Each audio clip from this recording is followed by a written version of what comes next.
let's say, quote, fire tweet. Yeah. If I'm trying to produce something where people are like, oh shit. Okay, so that's chain of thought. We'll probably return to it more.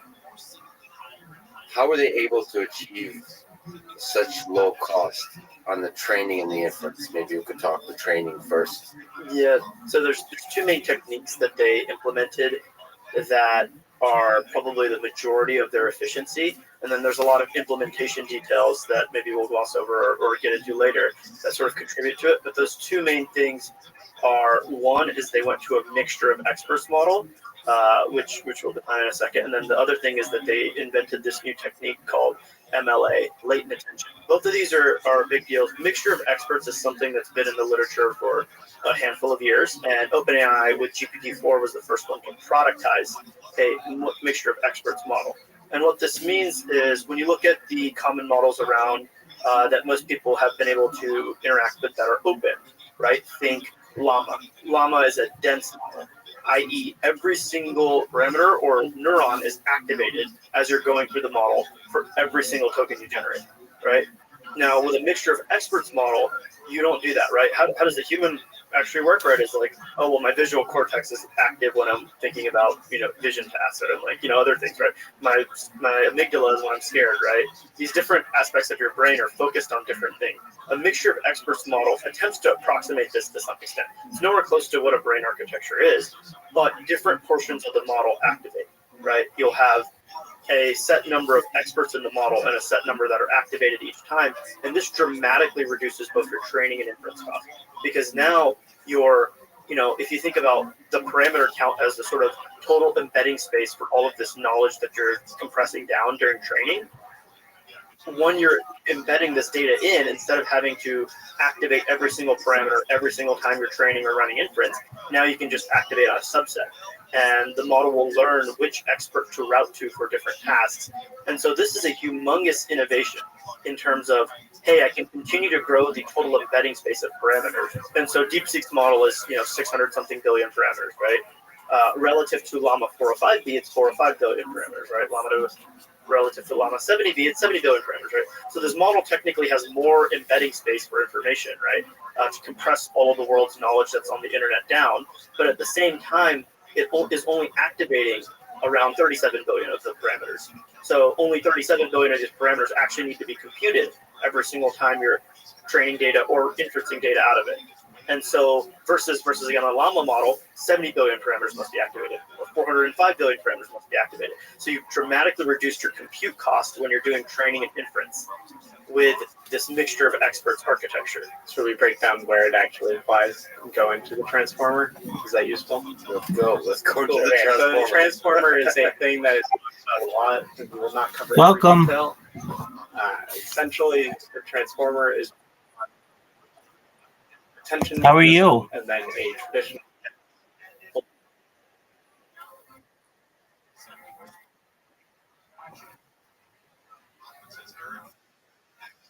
How are you all?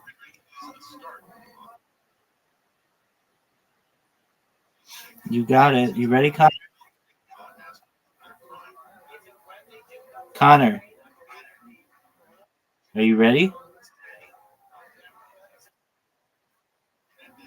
All right. So then it's just Audie and Miss Aquarius. Okie doke. Miss Aquarius. Audie, you ready?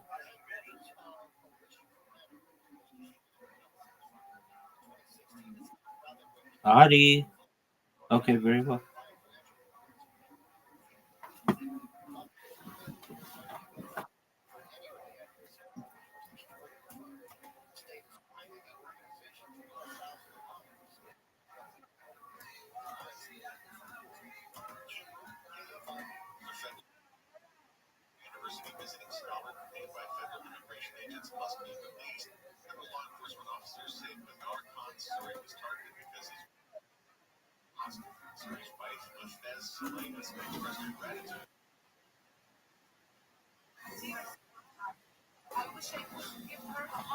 That's good.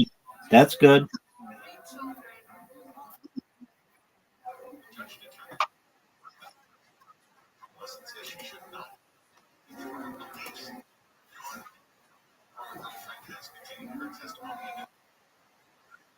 Got it. No, no doubt.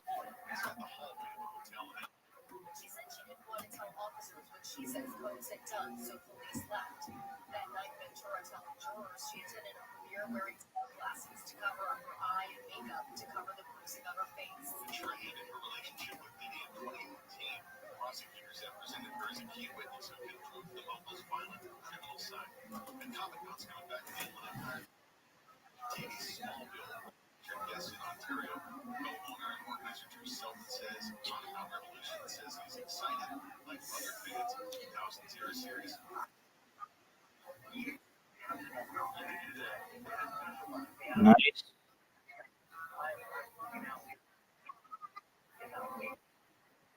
No doubt. Come on, get it. Garbage. Got it. No bingo bongo.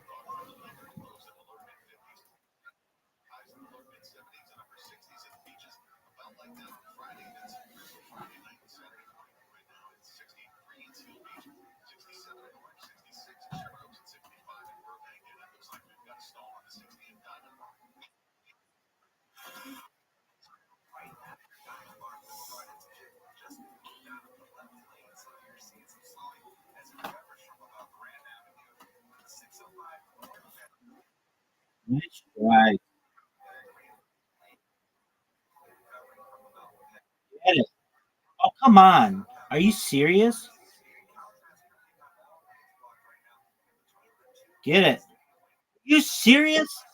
There's more space for that. That's garbage. Absolute garbage. And everybody knows it.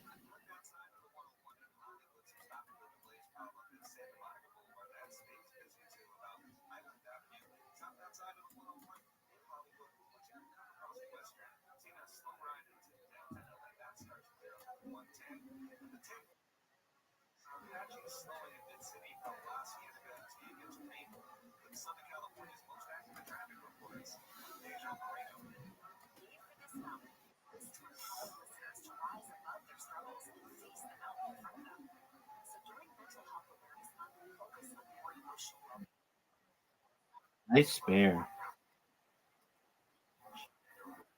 Garbage. Garbage. This is a tough. Get it. All but one. I'll take it.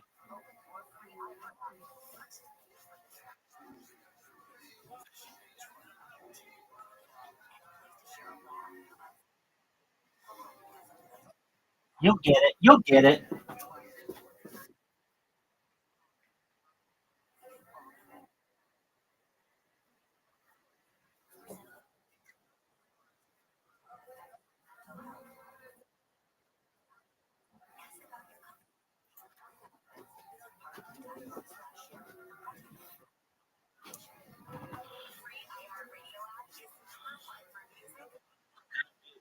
Gunfight. Could it be a gunfight?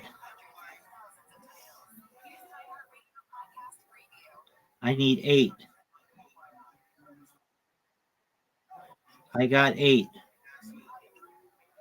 I need 1.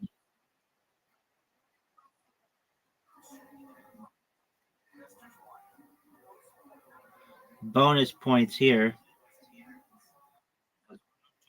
Oh,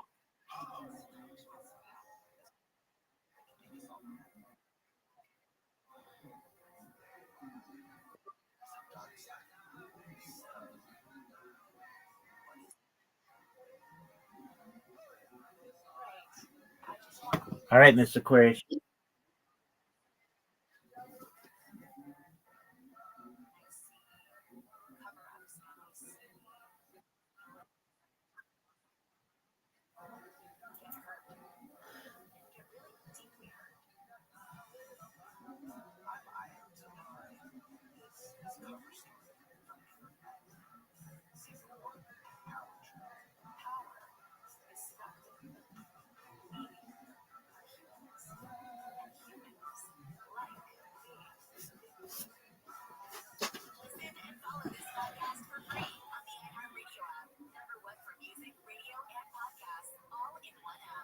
All right, here we go.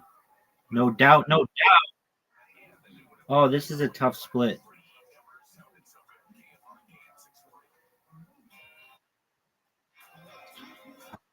Did the best I could.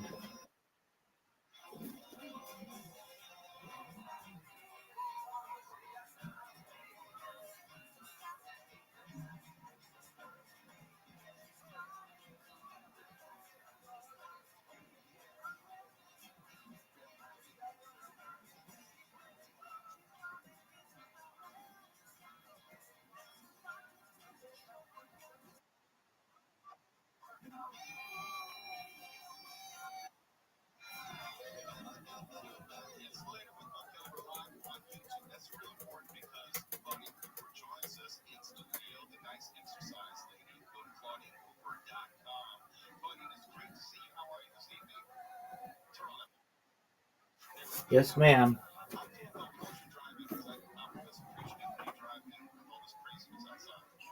No doubt. Come on. Get this one pesky one. Got it. No doubt. No doubt.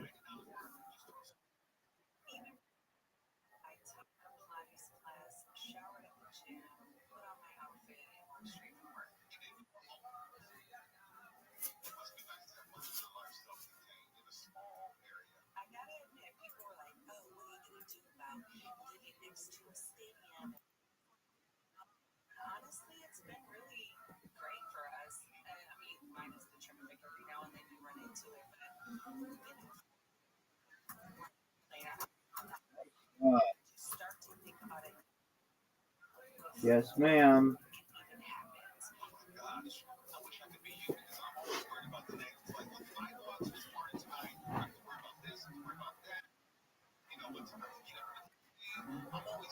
Ooh. No doubt, Miss Aquarius. No doubt, Miss Aquarius. That's what I'm talking about. You know, I actually I got it from a comedian who goes, "No doubt, no doubt."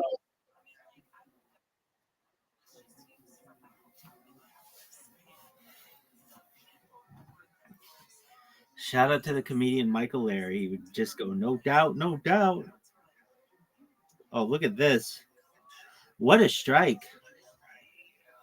We were not expecting that. Audie takes the lead. Oh, oh, oh, Miss Aquarius takes the lead. Apologies.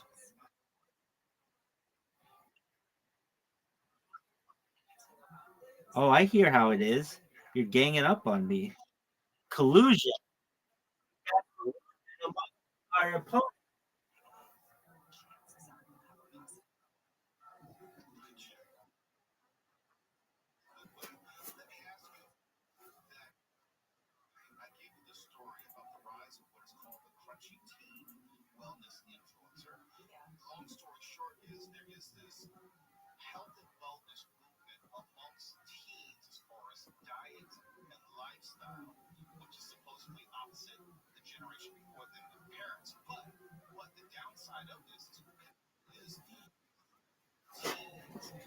All right.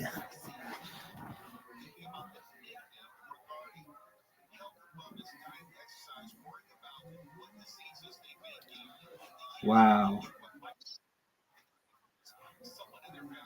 Miss Aquarius got me. No doubt. Good job, Miss Aquarius. Oh, whoa, whoa, whoa, whoa. She still got me.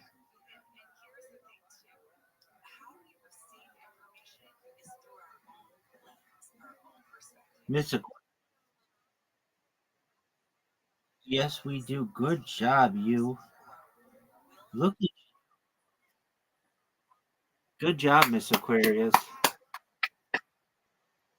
Nice job. We love playing with you as well. All righty. Now, time for you to get your rest. Your beauty.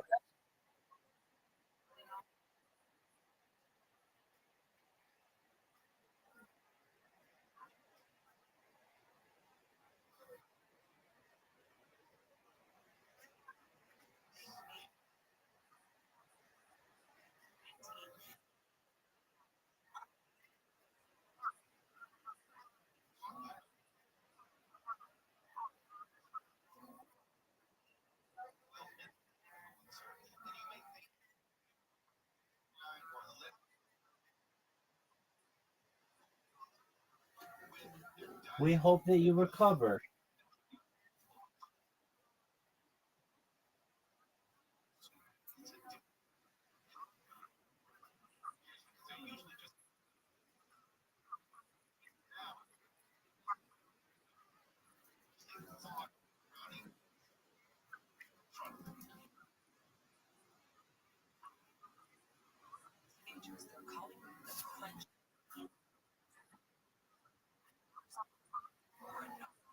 Yep.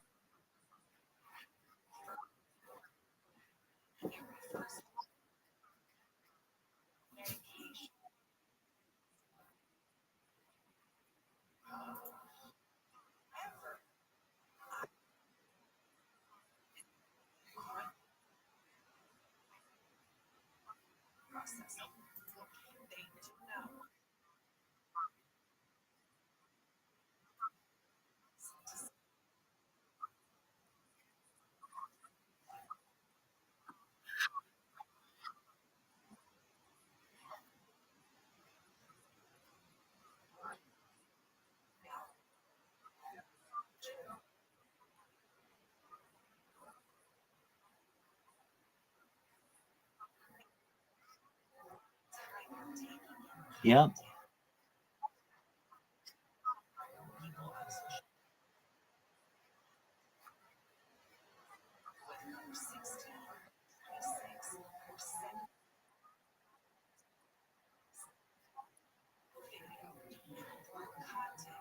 Well, we hope you.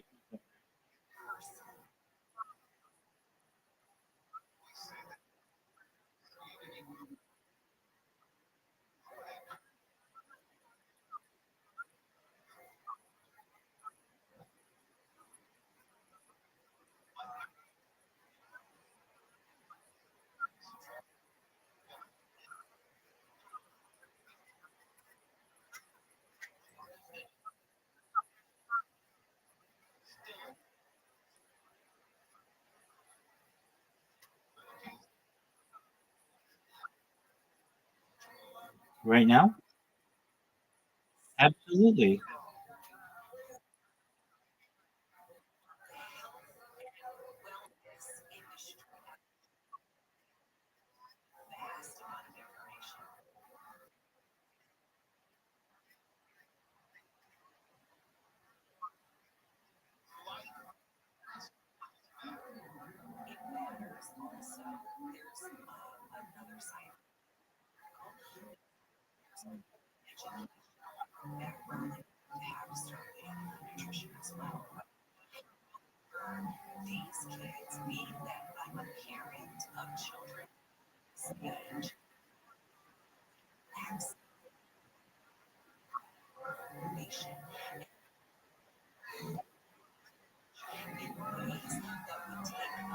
It's Audie's turn.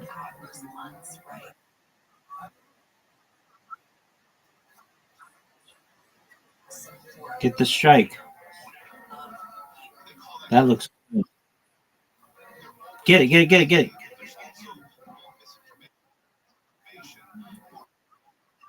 Tough. This is tough. Get the one on the right. Get the one on the right. That's understandable. That's a tough. That was terrible.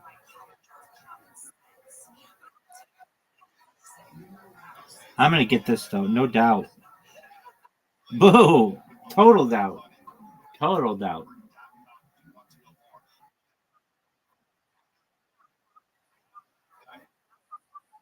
Good. All but one. You've got it.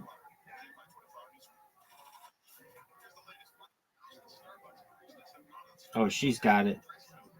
Solid.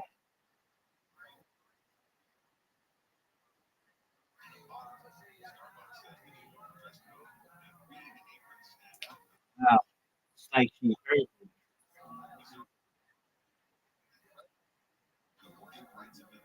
Oh, all but one.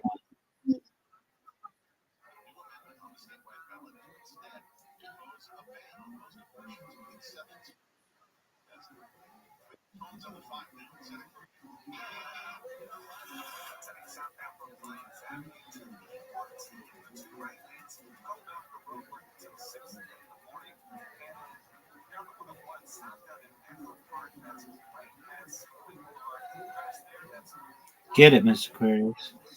All right, Audie. Right here. A ton of points. She's going to get a lot of points. She's taking the lead. Oh,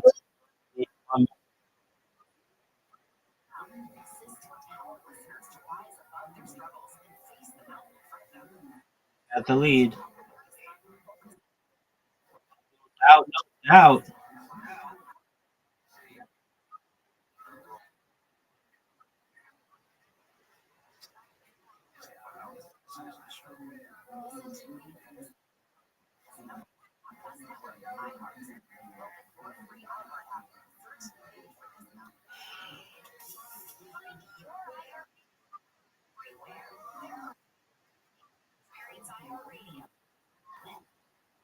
Get a strike, girl.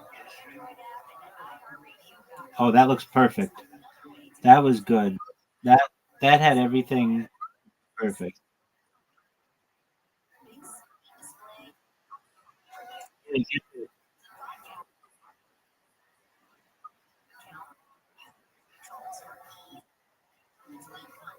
That's two strikes in a row.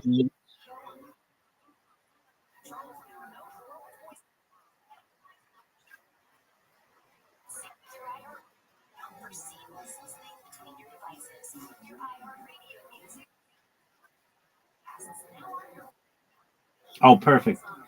Nice spare, Mr. Aquarius.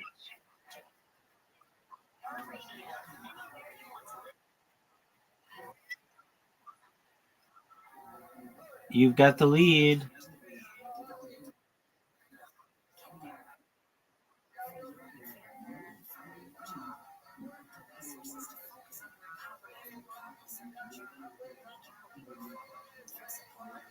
Get these, Audie.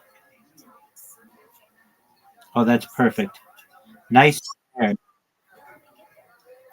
All right, you need one to take the lead. One to tie. Two.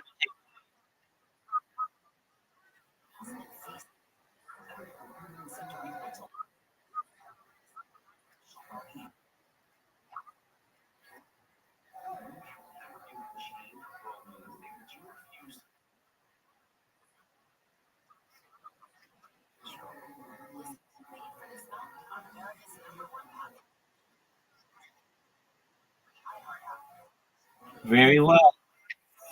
All right, Mr. Aquarius. I pray for all my friends and my family, so you'll be in my thoughts most certainly. I hope your foot recovers. You have a wonderful day.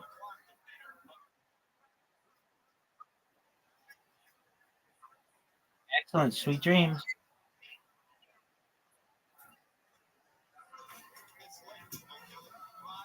Multi-layer perception, whatever word you want to use for your normal neural network. You alternate these blocks. There's other details. And where mixture of experts is applied is at this dense model.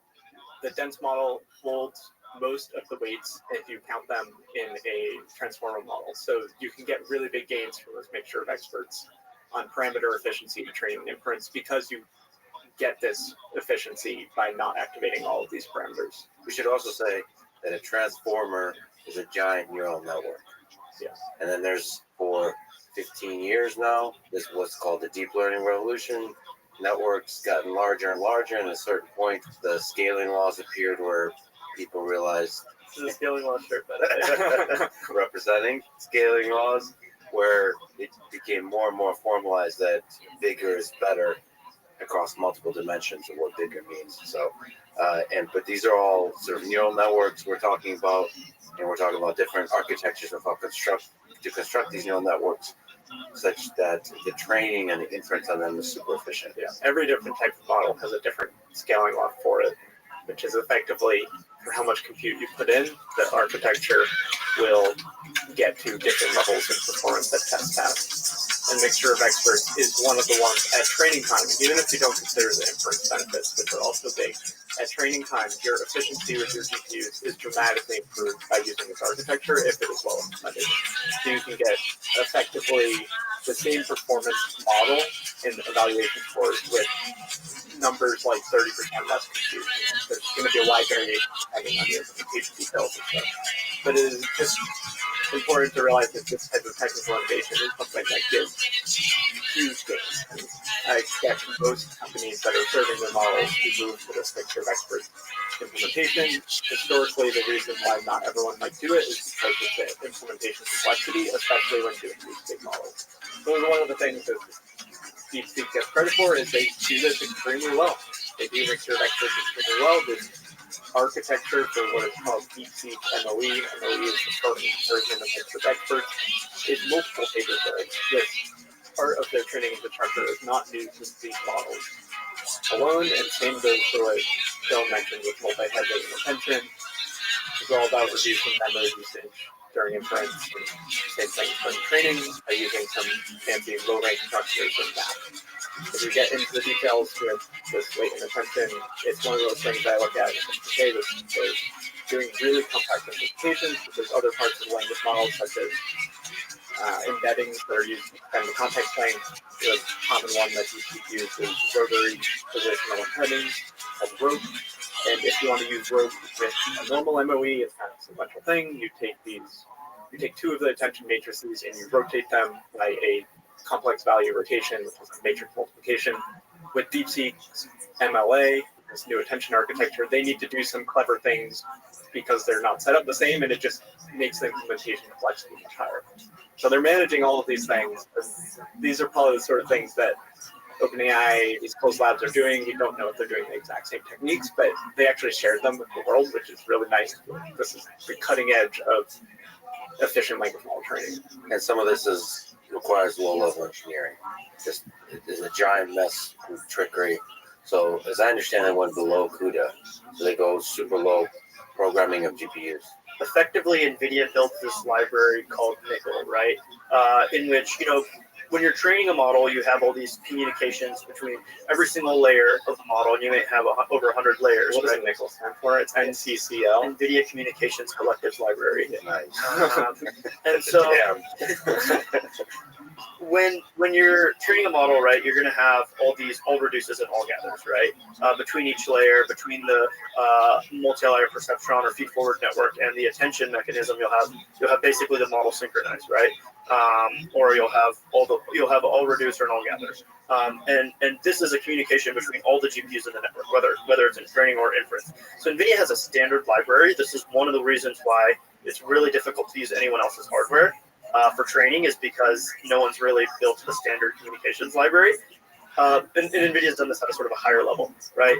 DeepSeek, because they have certain limitations around the GPUs that they have access to, the interconnects are limited to some extent by the restrictions of the GPUs that were shipped into China legally, not the ones that are smuggled, but legally shipped in, that they used to train this model. They had to figure out how to get efficiencies, right? And one of those things is that instead of just calling the NVIDIA library Nickel, right, they instead they scheduled their own communications, which some of the labs do, right? Meta talked about in Llama 3 how they made their own custom version of Nickel. They didn't talk about the implementation details. This is some of what they did. Probably not as well as DeepSeek, because DeepSeek, necessity is the mother of innovation, and they had to do this. Whereas in the case, OpenAI has people that do this sort of stuff, Anthropic, etc. But DeepSeek certainly did it publicly, and they may have done it even better because they were given on a certain aspect of the chips that they have access to, and so they scheduled communications, by scheduling SMs. SMs you can think of as like the core on a GPU, right? So there's hundreds of cores, or there's a bit over 100 cores, SMs on a GPU, and they were specifically scheduling, hey, which ones are running the model, which ones are doing all reduce, which one are doing all gather, right? And they would flip back and forth between them, and this requires extremely low-level programming. This is what Nickel does automatically, or other NVIDIA libraries handle this automatically usually. Yeah, exactly. And so technically they're using, PTX, which is you could think of it as like an assembly type language. It's not exactly that, or instruction set, right? Like coding directly to assembly instruction set. It's not exactly that, but that's still part of technically CUDA, but it's like, do I want to write Python, PyTorch equivalent and call NVIDIA libraries? Do I want to go down to the C level, right? Or, code even lower level, or do I want to go all the way down to the assembly or ISO level? And there are cases where you go all the way down there at the very big labs, but most companies just do not do that. right? Because it's a waste of time and the efficiency gains you get are not worth it. But DeepSeek's implementation is so complex, right? Especially with their mixture of experts, right? People have done mixture of experts, but they're generally 8, 16 experts, right? And they activate two. So, one of the words we like to use is like sparsity factor, right? Or usage, right? So you might have 4, 1/4 of your model activate, right? And that's what Mistral's Mistral model, right? Their model that really catapulted them to like, oh my god, they're really, really good. OpenAI has also had models that are MOE, and so have all the other labs that are major closed. But what DeepSeek did that maybe only the leading labs have only just started recently doing is have such a high sparsity factor, right? It's not 1/4 of the model, right? 2 out of 8 experts activating every time you go through the model. It's 8 out of 256. And there's different implementations for mixture of experts where you can have some of these experts that have always activated. This just looks like a small neural network, and all the tokens go through that, and then they also go through some that are selected by this routing mechanism. And one of the innovations in DeepSeek architecture is that they changed the routing mechanism in mixture of expert models. There's something called an auxiliary loss, which effectively means during training, you want to make sure that all of these experts are used across the tasks that the model sees.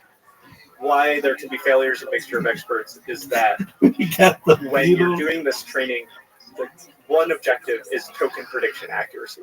And if you just let training go with the mixture of expert model on your own, it can be that the model learns to only use a subset of the experts. And in the MOE literature, there's something called the auxiliary loss, which helps balance them. But if you think about the loss functions of deep learning, this even connects to the bitter lesson, is that you want to have the minimum inductive bias in the model to let the model learn maximum. And this auxiliary loss, this balancing across experts, could be seen as in tension with the prediction accuracy of the tokens. So we don't know the exact extent that the DeepSeek MOE changed, which is instead of doing an auxiliary loss, they have an extra parameter in their routing, which after the batches, they update this parameter to make sure that the next batches all have a similar use of experts. And this type of change can be big, it can be small, but they add up over time. And this is the sort of thing that just points to them innovating, and I'm sure all the labs that are training big MOEs are looking at this sort of things, which is getting away from auxiliary loss. They might already use it. You keep accumulating gains, and we'll talk about the philosophy of training and how you organize these organizations. And a lot of it is just compounding small improvements over time in your data, in your architecture, post training, how they integrate with each other. DeepSeek does the same thing, and some of them are shared. Like we have to take them in face value that they share their most important details. And the architecture and the weights are out there, so we're seeing what they're doing, and it adds up. Going back to sort of the like efficiency and complexity point, right? It's 32 versus 4, right? For like Mixtral and other MOE models that have been publicly released.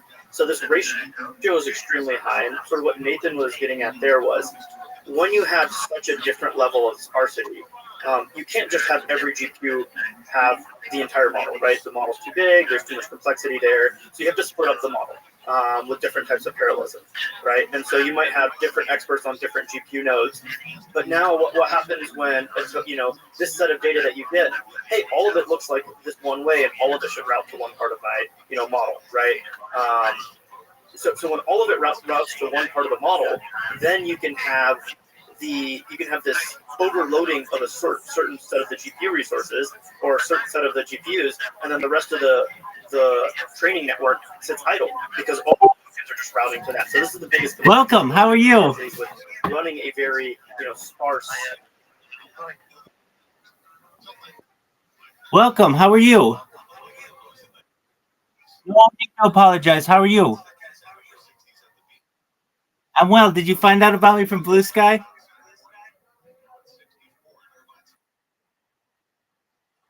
Oh, absolutely. 100%. I'm live in there right now. How's your day going? I'm well, thank you. What'd you say, my friend? Oh, yeah, I've got 500 of them. Channels.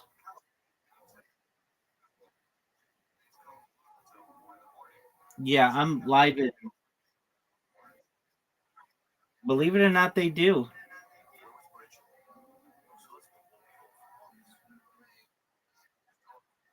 Great question. Do you mind if I tell you about myself? Excellent. I'm Rabbi Rothschild. I stream my life 24 hours a day, 7 days a week, 365 days a year for world peace. I've been streaming live for more than 3.5 years. I have more data archived on the internet than any person in global history. This goes back to the pandemic. We've seen the death of a queen, the birth of AI, the coronation of a king, and everything in between. I do this because I don't want war anymore anywhere on earth. I also want to help end world hunger with the platform that this will give me through the use of technology such as agricultural drones, floating greenhouses, saltwater greenhouses, vertical farming, and cloud seeding. I'm sponsored by cryptocurrency. It's known as Harry Potter Obama Sonic 10 Inu. That's what all my merch is. And one of the things that we've done is dig wells in Nigeria for the less fortunate.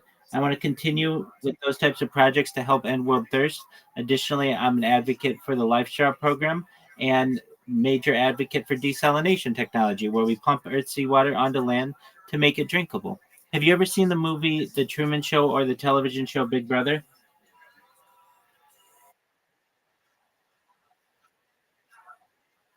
That's okay. Essentially, it's similar where every moment of my life is basically on camera, and I have archived it just like someone in the past might have been a diarist, someone who'd write a diary, or a journalist, somebody who'd write a journal. I do the same, but with video, and just do my best to be a good person and give people support when they need it. I talk about some other things that aren't normally discussed in society, things like anti gravity, antimatter, faster than light travel, faster than light communication. Right now, we're watching a podcast on AI. So I'm a major advocate of artificial intelligence, artificial general intelligence, artificial super intelligence.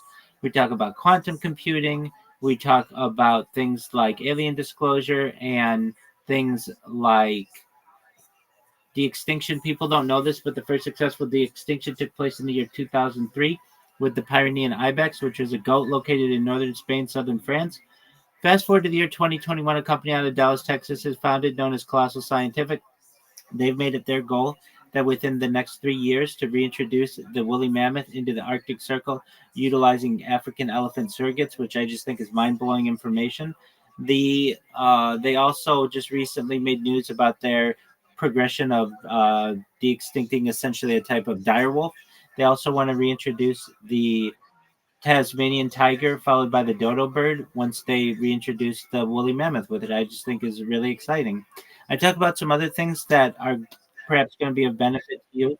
I have more data online than any person ever, and The Economist magazine stated in 2018 that data was Earth's number one resource, more valuable than food, water, gold, air, petroleum, everything. And that may make me an influential person someday. And if that's true, I'm going to make you and every person on my stream who's helped me along the way very wealthy. And I want you to be able to create generational wealth for you, those around you, your friends, your family, and then eventually be able to start charities and philanthropic organizations to help the less fortunate. Also, I want you to be able to, this is with your consent, if you want, when you were born, the average life expectancy for you is probably about age 80. I'm going to increase that to age 100, 120, again, with your consent, and give you the finances to be able to take advantage of oxygen therapy, human growth hormone, stem cells, nootropics, cryonics, cryogenics, things like perhaps ambrosia therapy, cold shock. Okay, then you can just die at a normal age of age 80. All right. Well, if anything, I want to give you the funds to be able to have a really good life. So you can consider having met a new friend. And if there's anything you ever need, I'm here for you. Okay.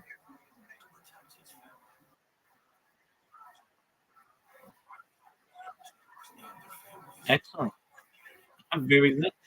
And that's why it's key that I say with your consent. If you don't want to live that long, you don't need to. So I hope you have just while you're here on Earth, just a really wonderful life. And I hope this is the beginning of a beautiful friendship.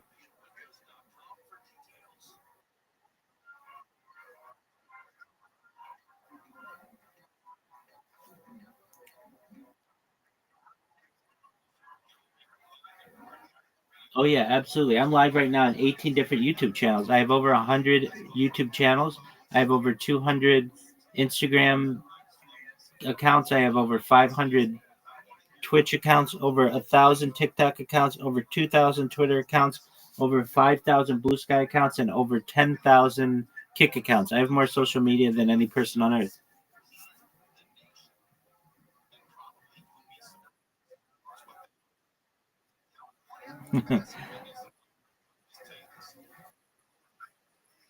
No, I love it. I like being on camera. I like having my life archived. It's basically, yeah, I mean, I don't have to be on it, so I can avoid it as much as I want. It's like not something that I generally pay attention to. It's just once the streams are going, I live my life in as normal a way as possible. Correct. Yeah, I'm based out of Irvine, California.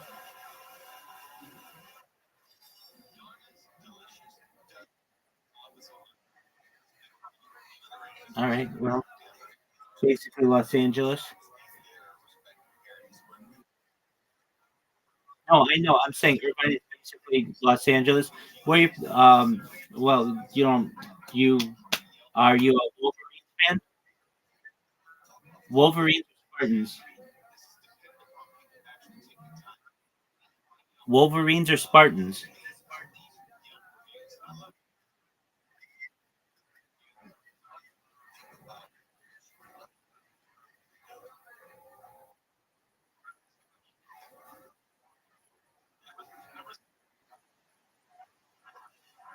Very well. Go State.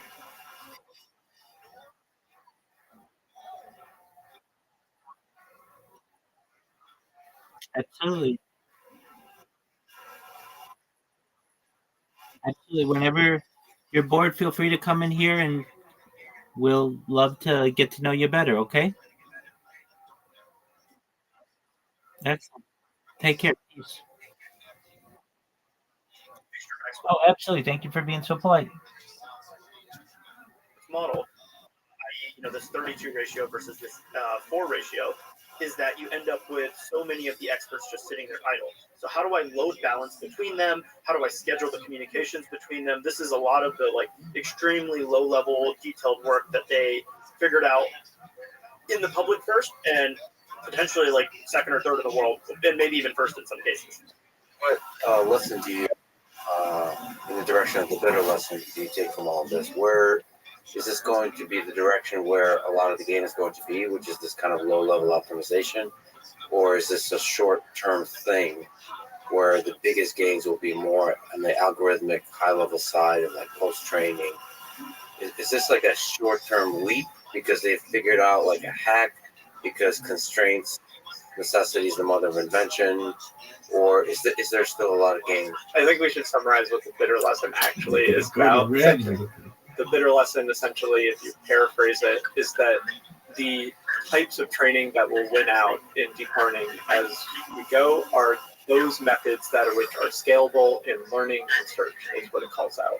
And this scale word gets a lot of attention in this. The interpretation that I use is effectively to avoid adding the human priors to your learning process. And if you read the original essay, this is what it talks about, is how researchers will try to come up with clever solutions to their specific problem that might get them small gains in the short term, while simply enabling these deep learning systems to work efficiently, and for these bigger problems in the long term might be more likely to scale and continue to drive success. And therefore, we were talking about relatively small implementation changes to the mixture of experts model. And therefore, it's okay, we will need a few more years to know if one of these are actually really crucial to the bitter lesson. But the bitter lesson is really this long-term arc of how simplicity can often win. And there's a lot of sayings in the industry, the models just want to learn. You have to give them the simple loss landscape where you put compute through the model and they will learn. And getting barriers out of the way. That's where the power of something like Nickel comes in, where standardized code that could be used by a lot of people to create sort of simple innovation at scale, which is why the hacks, I imagine that the code base for DeepSeek is probably a giant mess. I'm sure they have, DeepSeek definitely has code bases that are extremely messy, where they're testing these new ideas. multi-head latent attention. Probably could start in something like a Jupyter notebook, where somebody tries something on a few GPUs, and that is really messy. But the stuff that trains in DeepSeek V3 and DeepSeek R1, those libraries, if you were to present them to us, I would guess are extremely high quality code. Well, high quality readable code. Yeah. I think there is one aspect to note, though, right? Is that there is the general ability for that to transfer across different types of runs, right? You may make really, really high quality code for one specific model architecture at one size, and then that is not transferable to, hey, when I make this architecture tweak, everything's broken again, right? Like that's something that could be, with their specific low level coding of like scheduling SMs is specific to this model architecture and size, right? And whereas like NVIDIA's collectives library is more like, hey, it'll work for anything, right? You want to do an all redis? Great. I don't care what your model architecture is, it'll work. And you're giving up a lot of performance when you do that in many cases, but it's worthwhile for them to do the specific optimization for the specific run given the constraints that they have regarding compute. I wonder how stressful it is to like, these frontier models like initiate training, like to have the code to push the button that like you're now spending a large amount of money and time to train this. Like there must be a lot of innovation on the debugging stage of like making sure there's no issues that you're monitoring and visualizing every aspect of the training, all that kind of stuff. When people are training, they have all these various dashboards, but like the most simple one is your loss, right?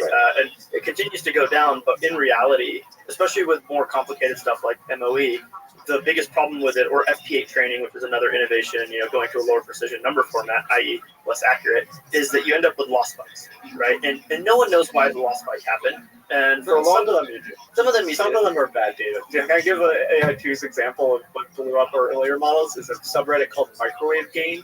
We like to tell it's a real thing. You can pull up Microwave Gain. Essentially, it's a subreddit where everybody makes posts that are just the letter M. So it's like, So there's extremely long sequences of the letter M, and then the comments are like beep beep because it's in the microwave band. Yeah. But if you pass this into a model that's trained to be a normal producing text, it's extremely high loss because normally you see an M, you don't predict M's for a long time. So like this is something that caused a lot of spikes for us. But when you have this is old, this is not recent. And when you have more mature data systems, that's not the thing that causes a loss spike. And what Dylan is saying is true, but it's like it's levels. Sort of idea. With regards to the stress, right? These people are like, you'll go up to dinner with like a friend that works at one of these labs, and they'll just be like looking at their phone every like 10 minutes, and they're not like, it's one thing if they're texting, but they're just like is the loss? It's literally like tokens per second, lost, not blown up. They're just walking this. And the heart rate goes up if there's a spike. And some level of spikes is normal, right? It'll recover and be back. Sometimes a lot of the old strategy was like you just stop the run, restart from the old version, and then like change the data mix, and then it keeps going. There are even different types of spikes. So Dirk Groneveld has a theory that it's like fast spikes and slow spikes, where there are sometimes where you're looking at the loss and there are other parameters, you can see it start to creep up and then blow up, and that's really hard to recover from, so you have to go back much further. So you have the stressful period where it's like flat or it might start going up and you're like, what do I do? Whereas there are also loss spikes that it looks good, and then there's one spiky data point. But what you can do is you just skip those. You see that there's a spike, you're like, okay, I can ignore this data, don't update the model, and do the next one, and it'll recover quickly. But these like trickier implementations, as you get more complex in your architecture and you scale up to more GPUs, you have more potential for your loss blowing up. So it's like there's a distribution. The whole idea of grokking also comes in, right? It's like just because it slowed down from improving and loss doesn't mean it's not learning, because all of a sudden it could be like this and it could just spike down and loss again because it truly learned something, right? And it took some time for it to learn that. It's not like a gradual process, right? And that's what humans are like. That's what models are like. It's really a stressful task, as you mentioned. And the whole time the dollar count is going up. Every company has failed runs. You need failed runs to push the envelope on your infrastructure. So a lot of news cycles are made of X company had Y failed run. Every company that's trying to push the frontier of AI has these. So it's noteworthy because it's a lot of money and it can be week to month setback, but it is part of the process. But how do you get if you're DeepSeek, how do you get to a place where, holy shit, there's a successful combination of hyperparameters? A lot of small failed runs. It's just so rapid iteration failed runs until And successful. and then you build a some intuition like this mixture of expert works, and then this implementation of MLA works. Key hyperparameters like learning rate and regularization and things like this. And you find the regime that works for your code base. I've talking to people at Frontier Labs, there's a story that you can tell where training language models is kind of a path that you need to follow. So you need to like unlock the ability to train a certain type of model or a certain scale, and then your code base and your internal know-how of which hyperparameters work for it is kind of known. And if you look at the DeepSeek papers and models, they've scaled up, they've added complexity, and it's just continuing to build the capabilities that they have. There's the concept of a YOLO run. So YOLO, you only live once. And what it is like, there's all this experimentation you do at the small scale, right? Research ablations, right? Like you have your Jupyter notebook where you're experimenting with MLA on like 3 GPUs or whatever. And you're doing all these different things like, hey, do I do 4 active experts, 128 experts? Do I arrange the expert this way? All these different model architecture things you're testing at a very small scale, right? A couple researchers, few GPUs, tens of GPUs, hundreds of GPUs, whatever it is. And then all of a sudden you're like, okay, guys, no more fucking around, right? No more screwing around. Everyone take all the resources we have. Let's pick what we think will work and just go for it, right? YOLO. And this is where that sort of stress comes in, is like, well, I know it works here, but some things that work here don't work here, and some things that work here don't work down here, right? In this terms of scale, right? So it's really truly a YOLO run, and sort of like there's this like discussion of like certain researchers just have like this methodical nature, like they can find the whole search space and like figure out all the ablations of different research and really see what is best. And there's certain researchers who just kind of like, have that innate gut instinct of like, this is the YOLO run, like. Looking at the data, I think this is it. This is why you want to work in post training, because the GPU cost for training is lower, so you can make a higher percentage of your training runs YOLO runs. Yeah. For now. Yeah, for now. For now. So some of this is fundamentally luck. Luck is skill, right? In many cases. Yeah, I mean, it looks lucky, right? But the hill to climb, if you're at one of these labs and you have an evaluation and you're not crushing, there's a repeated playbook of how you improve things. There are localized improvements, which might be data improvements, and these add up into the whole model just being much better. And when you zoom in really close, it can be really obvious that this model is just really bad at this thing, and we can fix it, and you just add these up. So some of it feels like luck, but on the ground, especially with these new reasoning models we're talking to, it's so many ways that we can move around, and normally it's that some of them give big improvement. This search space is near infinite, right? And yet the amount of computing time you have is very low, and you have to hit release schedules. You have to not get blown past by everyone. Otherwise, what happened with DeepSeek, crushing Meta and Mistral and Cohere and all these guys, they moved too slow, right? They maybe were too methodical. I don't know. They didn't do the YOLO run, whatever the reason was. Maybe they weren't as skilled. Whatever, you can call it luck if you want, but at the end of the day, it's skill. So 2025 is the year of the YOLO run. It seems like all the labs are like going in. I think it's even more impressive what OpenAI did in 2022. Right at the time, no one believed in mixture of experts models. Right at Google, who had all the researchers, OpenAI had such little compute, and they devoted all of their compute for many months. Right, all of it, 100%, for many months to GPT-4 with a brand new architecture, with no belief that, hey, let me spend a couple $100 million, which is all of the money I have, on this model. Right, that is truly YOLO. Yeah. Right. Yeah.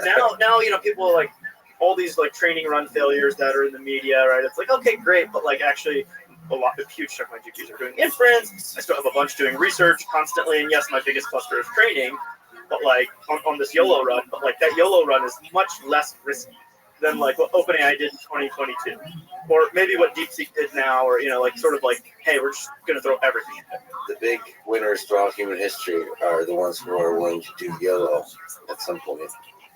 Okay. What do we understand about the hardware in terms of DeepSeek? DeepSeek is very interesting. Now, this is where it's like to take a zoom out of who they are first of all, right?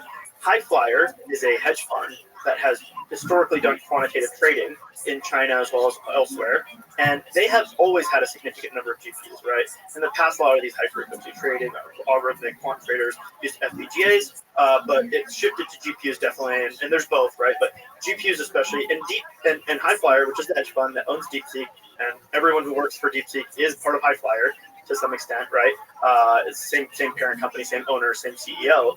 They had all these resources and infrastructure for trading, and then they devoted a humongous portion of them to training models, both language models and otherwise, right? Because these techniques were heavily AI influenced. More recently, people have realized, hey, trading with like even when you go back to like Renaissance and all these like quantitative firms, natural language processing is the key to like trading really fast, right? Understanding a press release and making the right trade, right? And so DeepSeek has always been really good at this. And even as far back as 2021, they have press releases and papers saying like, hey, we're the first company in China with an A100 cluster this large. It was 10,000 A100 GPUs, right? This is in 2021. Now, this wasn't all for training, large language models. This is mostly for training models for their quantitative aspects, their quantitative trading, as well as, a lot of that was natural language processing, to be clear, right? And so this is the sort of history, right? So verifiable fact is that in 2021, they built the largest Chinese cluster. At least they claim it was the largest cluster in China, 10,000 GPUs. Before expert controls started. Yeah. It's like they've had a huge cluster before any conversation of expert controls. So then you step it forward to like, what have they done over the last 4 years since then, right? Obviously, they've continued to operate the hedge fund, probably make tons of money. And the other thing is that they've leaned more and more and more into AI. The CEO, Liang Feng, You're not putting me spot on this. We discussed this. Yeah, Liang Feng, right? The CEO, he owns maybe Liang Feng. He owns maybe a little bit more than half the company, allegedly, right? Is an extremely like Elon Jensen kind of figure, where he's just like involved in everything, right? And so over that time period, he's gotten really in depth into AI. He actually has a bit of a like if you see some of his statements, a bit of an EAC vibe almost, right?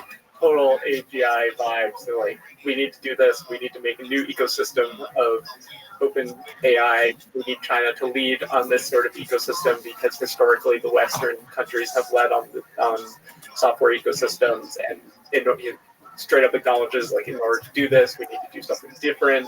DeepSeek is his way of doing this. Some of the translated interviews with them are He has done interviews. Yeah, You think he would do a Western interview or no? Or is there controls on there that? hasn't been one yet, but Okay. I would Alright. try it. Well, I just got a training translator, so it was great. This is all push. So fascinating figure, engineer, pushing full on into AI, leveraging the success from the high frequency trading. Very direct quotes. Like, we will not switch to closed source when asked about this stuff. He's very long-term motivated in how the ecosystem of AI should work, and from a Chinese perspective, he wants a Chinese company to build this vision.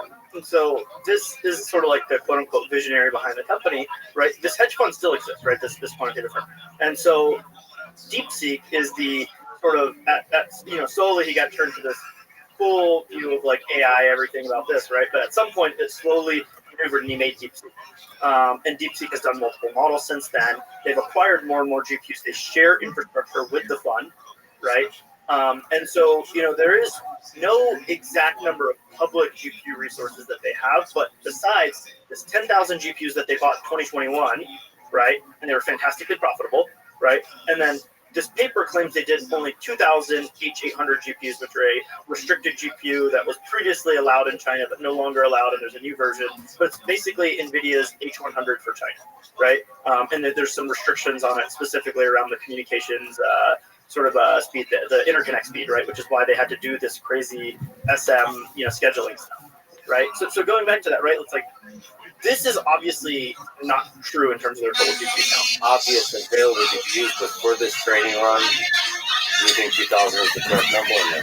So this is where it takes, significant amount of sort of like zoning in, right? Like, what do you call your training run, right? You count all of the research and ablations that you ran, right? Picking all this stuff. Because yes, you can do a YOLO run, but at some level you have to do the test at the small scale. And then you have to do some tests at medium scale before you go to large scale. Accepted practice is that for any given model that is a notable advancement, you're going to do 2 to 4x of the full training run in experiments. So a lot of this compute that's being scaled up is probably used in large part at this time for research. Yeah, and research will, research begets the new ideas that let you get huge amounts. Research gets you a lot. Research gets you something. You need to bet on it. So some of the pricing strategy that we'll discuss has the research baked into the price. So the numbers that DeepSeek specifically said publicly, right, are just the 10,000 GPUs in 2021, and then 2,000 GPUs for only the pre-training for V3. They did not discuss cost on R1. They did not discuss cost on all the other RL, right, for the construct model that they made, right? They only discussed the pre-training for the base model. They did not discuss anything on research and ablation. And they do not talk about any of the resources that are shared in terms of, hey, the fund is using all these GPUs, right? And we know that they're very profitable and they had 10,000 GPUs in 2021. So the some of the research that we found is that we actually believe they have closer to 50,000 GPUs. We is semi-analysis, so we should say that you're sort of one of the world experts in figuring out what everybody's doing in terms of the semiconductor, in terms of cluster build-outs, in terms of like who's doing what in terms of training runs. So yeah, so that's the we. Okay, go ahead. Yeah, sorry. We believe they actually have something closer to 50,000 GPUs, right? Now this is split across many tasks, right? Again, the fund. Research and ablation. For ballpark, how much would OpenAI or Anthropic have? I think the clearest example we have, because Meta is also open, they talked about like order of 60K to 100K H100 equivalent GPUs in their training clusters. So like Llama 3, they said that they trained Welcome. 16,000 H100. How are you? But the company of Meta last year publicly disclosed they bought like 400. What up, Jipple? Yeah, right. So of course, tiny percentage on the training. Again, like most of it is like. Hope you're having a good day. Right, or whatever, right? Can you hear me? To get into a company. What's up, Jipple?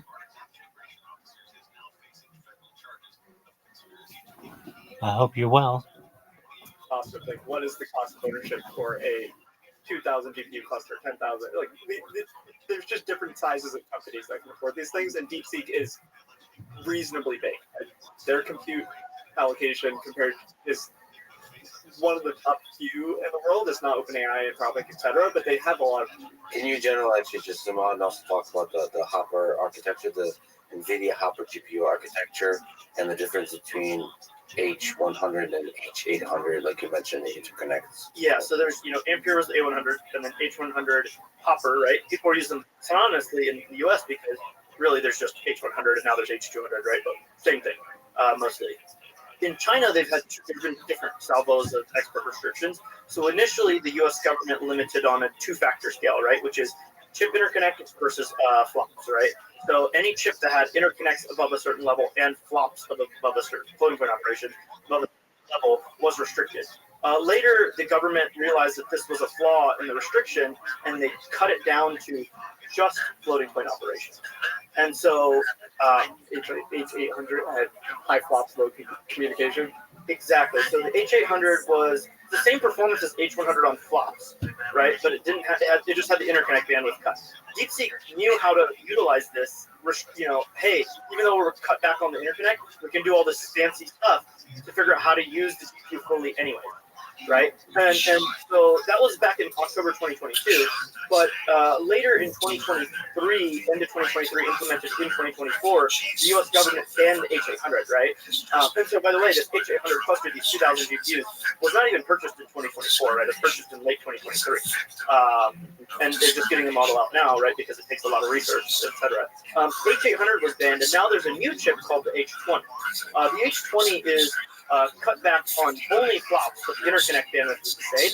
And in fact, in some ways, it's better than the H400 because it has better memory bandwidth and memory capacity. So there are, NVIDIA is working within the constraints of what the government says, and then builds the best possible GPU for China. Can we take this actual tangent and we'll return back to the hardware? Is the philosophy, the motivation, the case for export controls? What is it?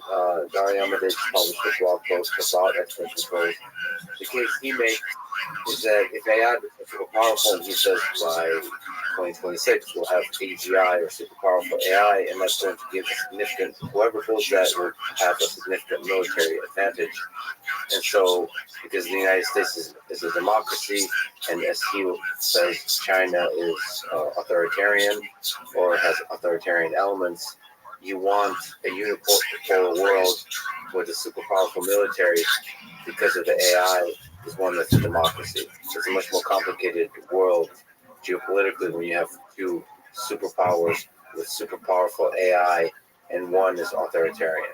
So that's the case he makes. So we want to, the United States wants to use export controls to slow down to make sure that China can't do these gigantic training runs that will be presumably required to build AGI.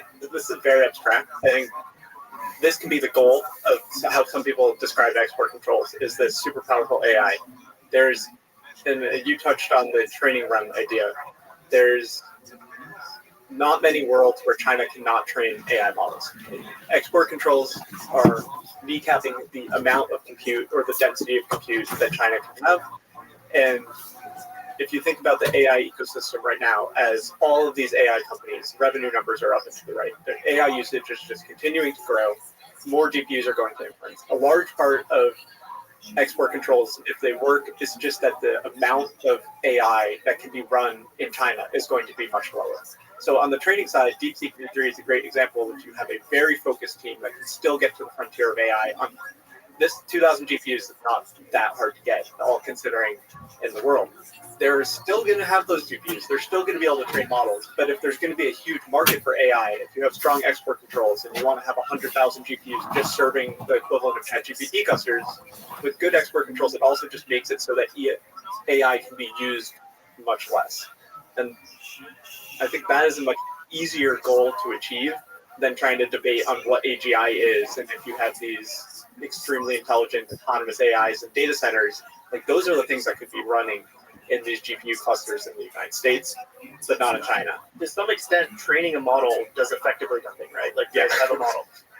The thing that Dario is sort of speaking to is the implementation of that model, once trained, to then create huge economic growth, huge increases in military capabilities, huge increases in productivity of people, betterment of lives, whatever you want to direct super powerful AI towards, you can.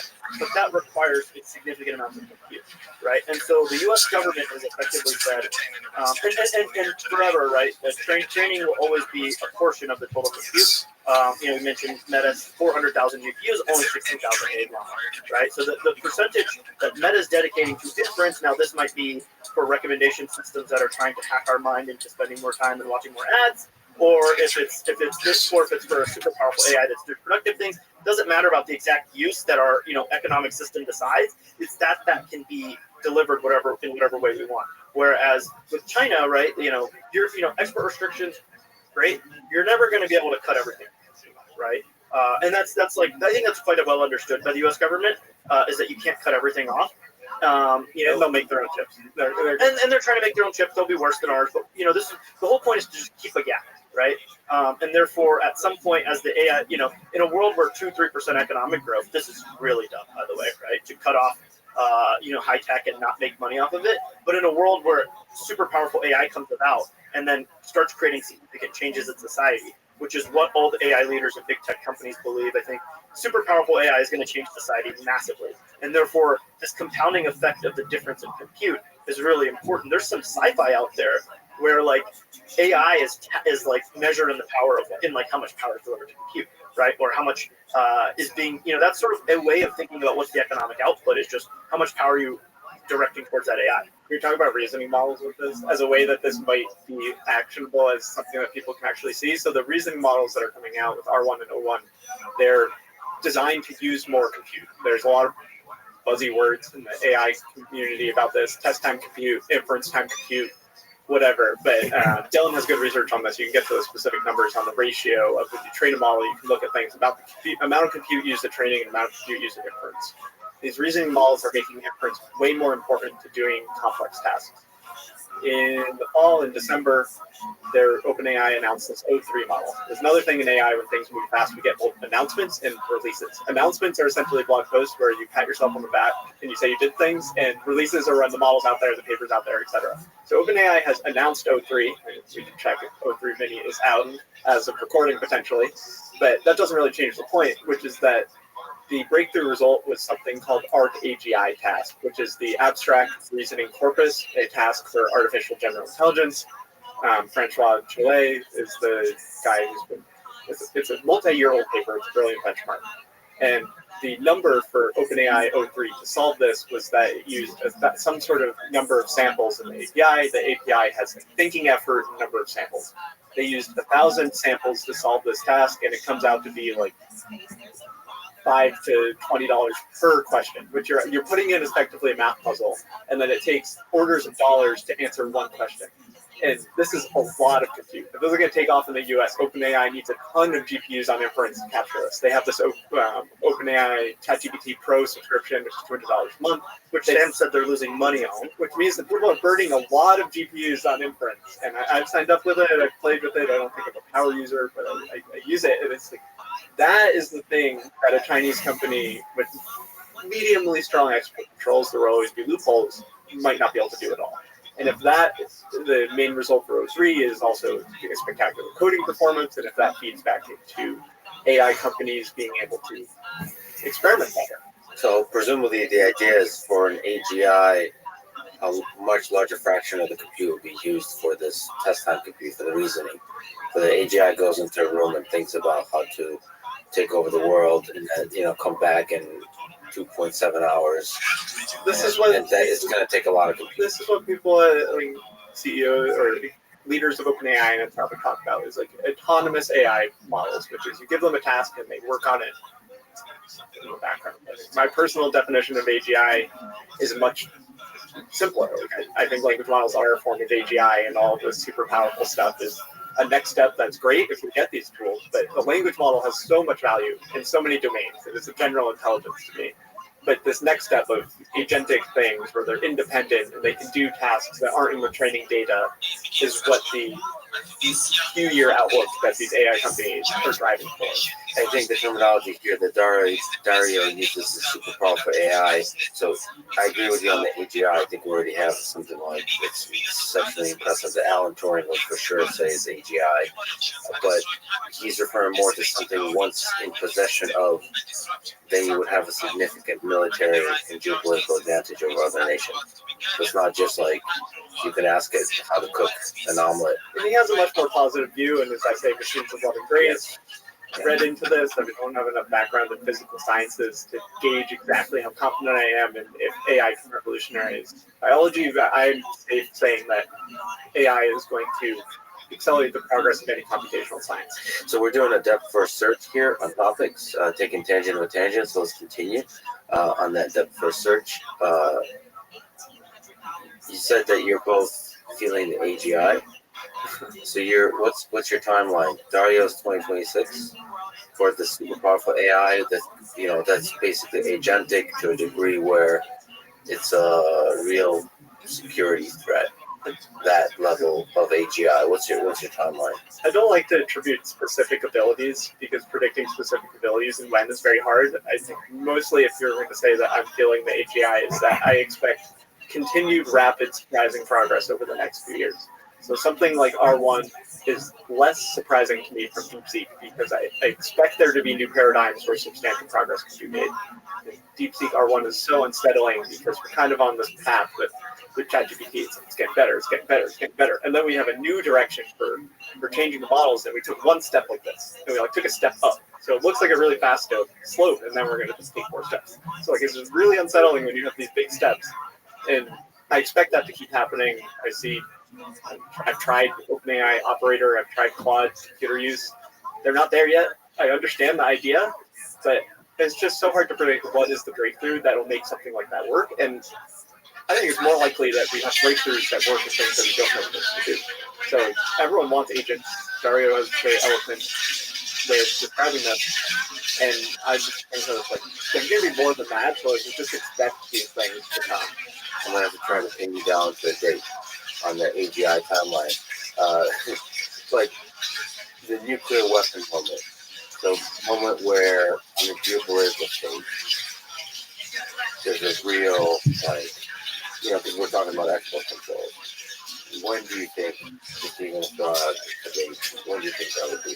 Like for me, it's probably after 2030. I'm not as So define that, right? Because to me, it kind of almost has already happened, right? You look at elections in India and Pakistan, people get AI voice calls and think they're talking to the politician, right? The AI diffusion rules, which was enacted in the last couple of weeks of the Biden admin, it looks like the Trump admin will keep and potentially even strengthen, limit cloud computing and GPU sales to countries that are not even related to China. It's like, this is Portugal and all these like normal countries are on the you need like, approval from the U.S. list. like Portugal and like all these countries that are allies, right? Singapore, they freaking have F-35s and we don't Welcome. have GPUs. Like this to How me are is you? already to the scale. Hello, Ty. Ty didn't want to talk with you anyway. Of like, So that just means that the U.S. military is really nervous about this new technology. That doesn't mean the technology is already there.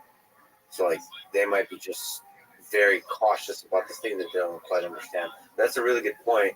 So the robocalls, swarms of semi-intelligent bots could be a weapon. Could be doing a lot of social engineering. I mean, there's tons of talk about, from the 2016 elections, like Cambridge Analytica and all this stuff, Russian influence. I mean, every country in the world is pushing stuff onto the internet and has narratives they want, right? Like that's every like technically competent, whether it's Russia, China, U.S., Israel, etc. Right? People are pushing viewpoints onto the internet en masse, and language models crash the cost of like very intelligent sounding.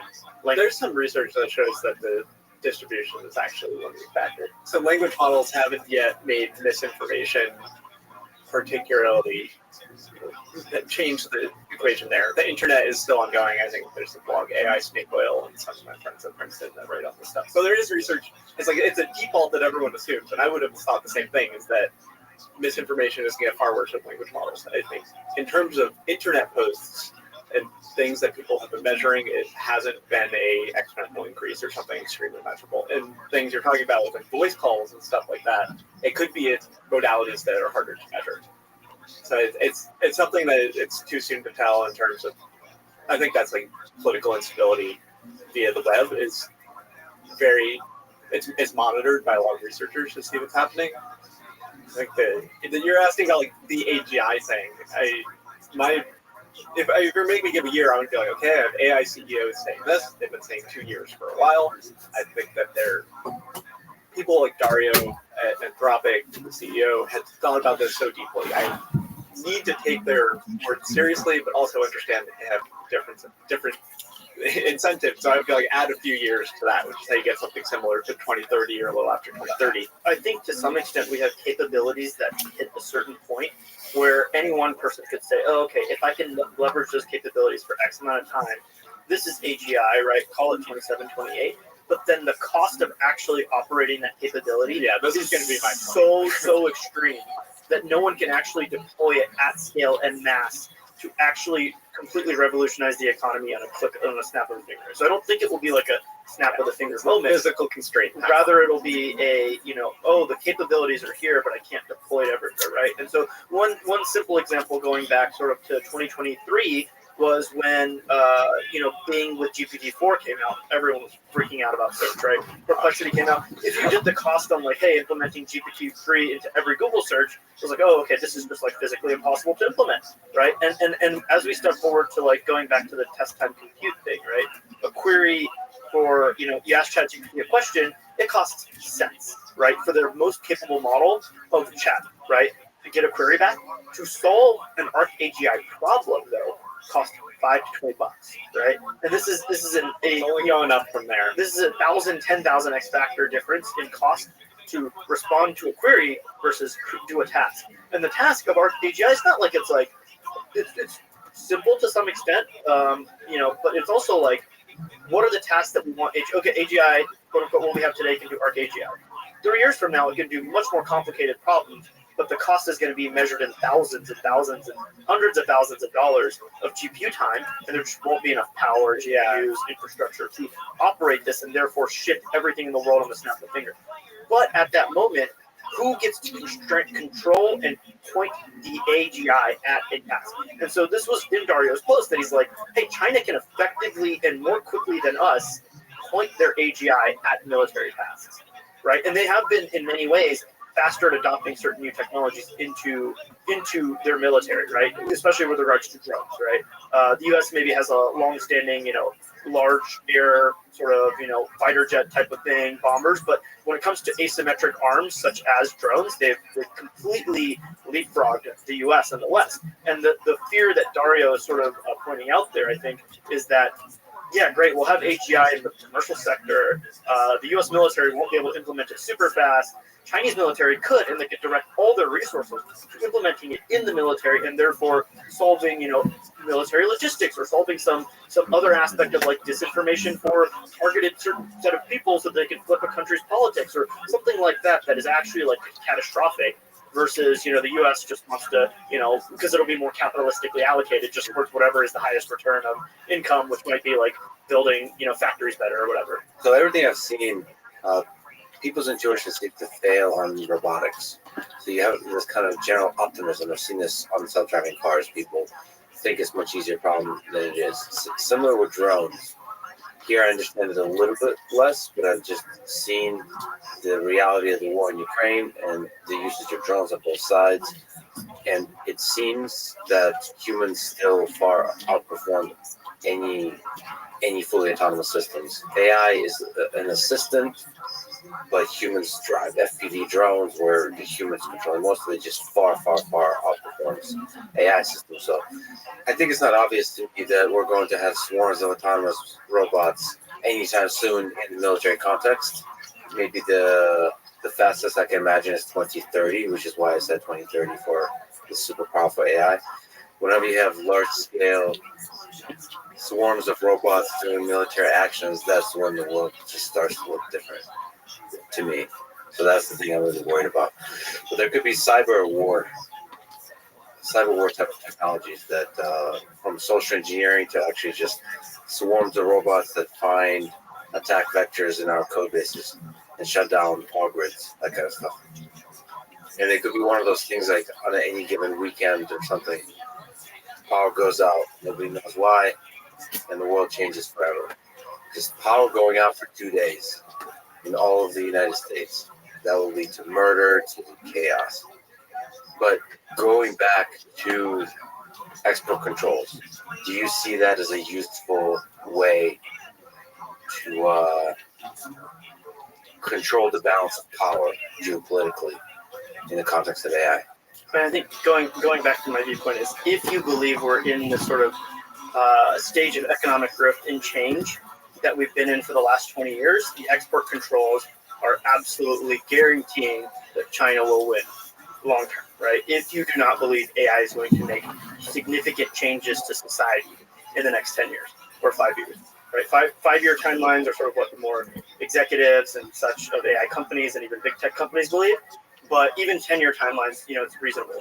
But once you get to, hey, these timelines are below that time period, then the only way to sort of like create a sizable advantage or disadvantage for America versus China is if you constrain compute, because talent is not really something that's constrained, right?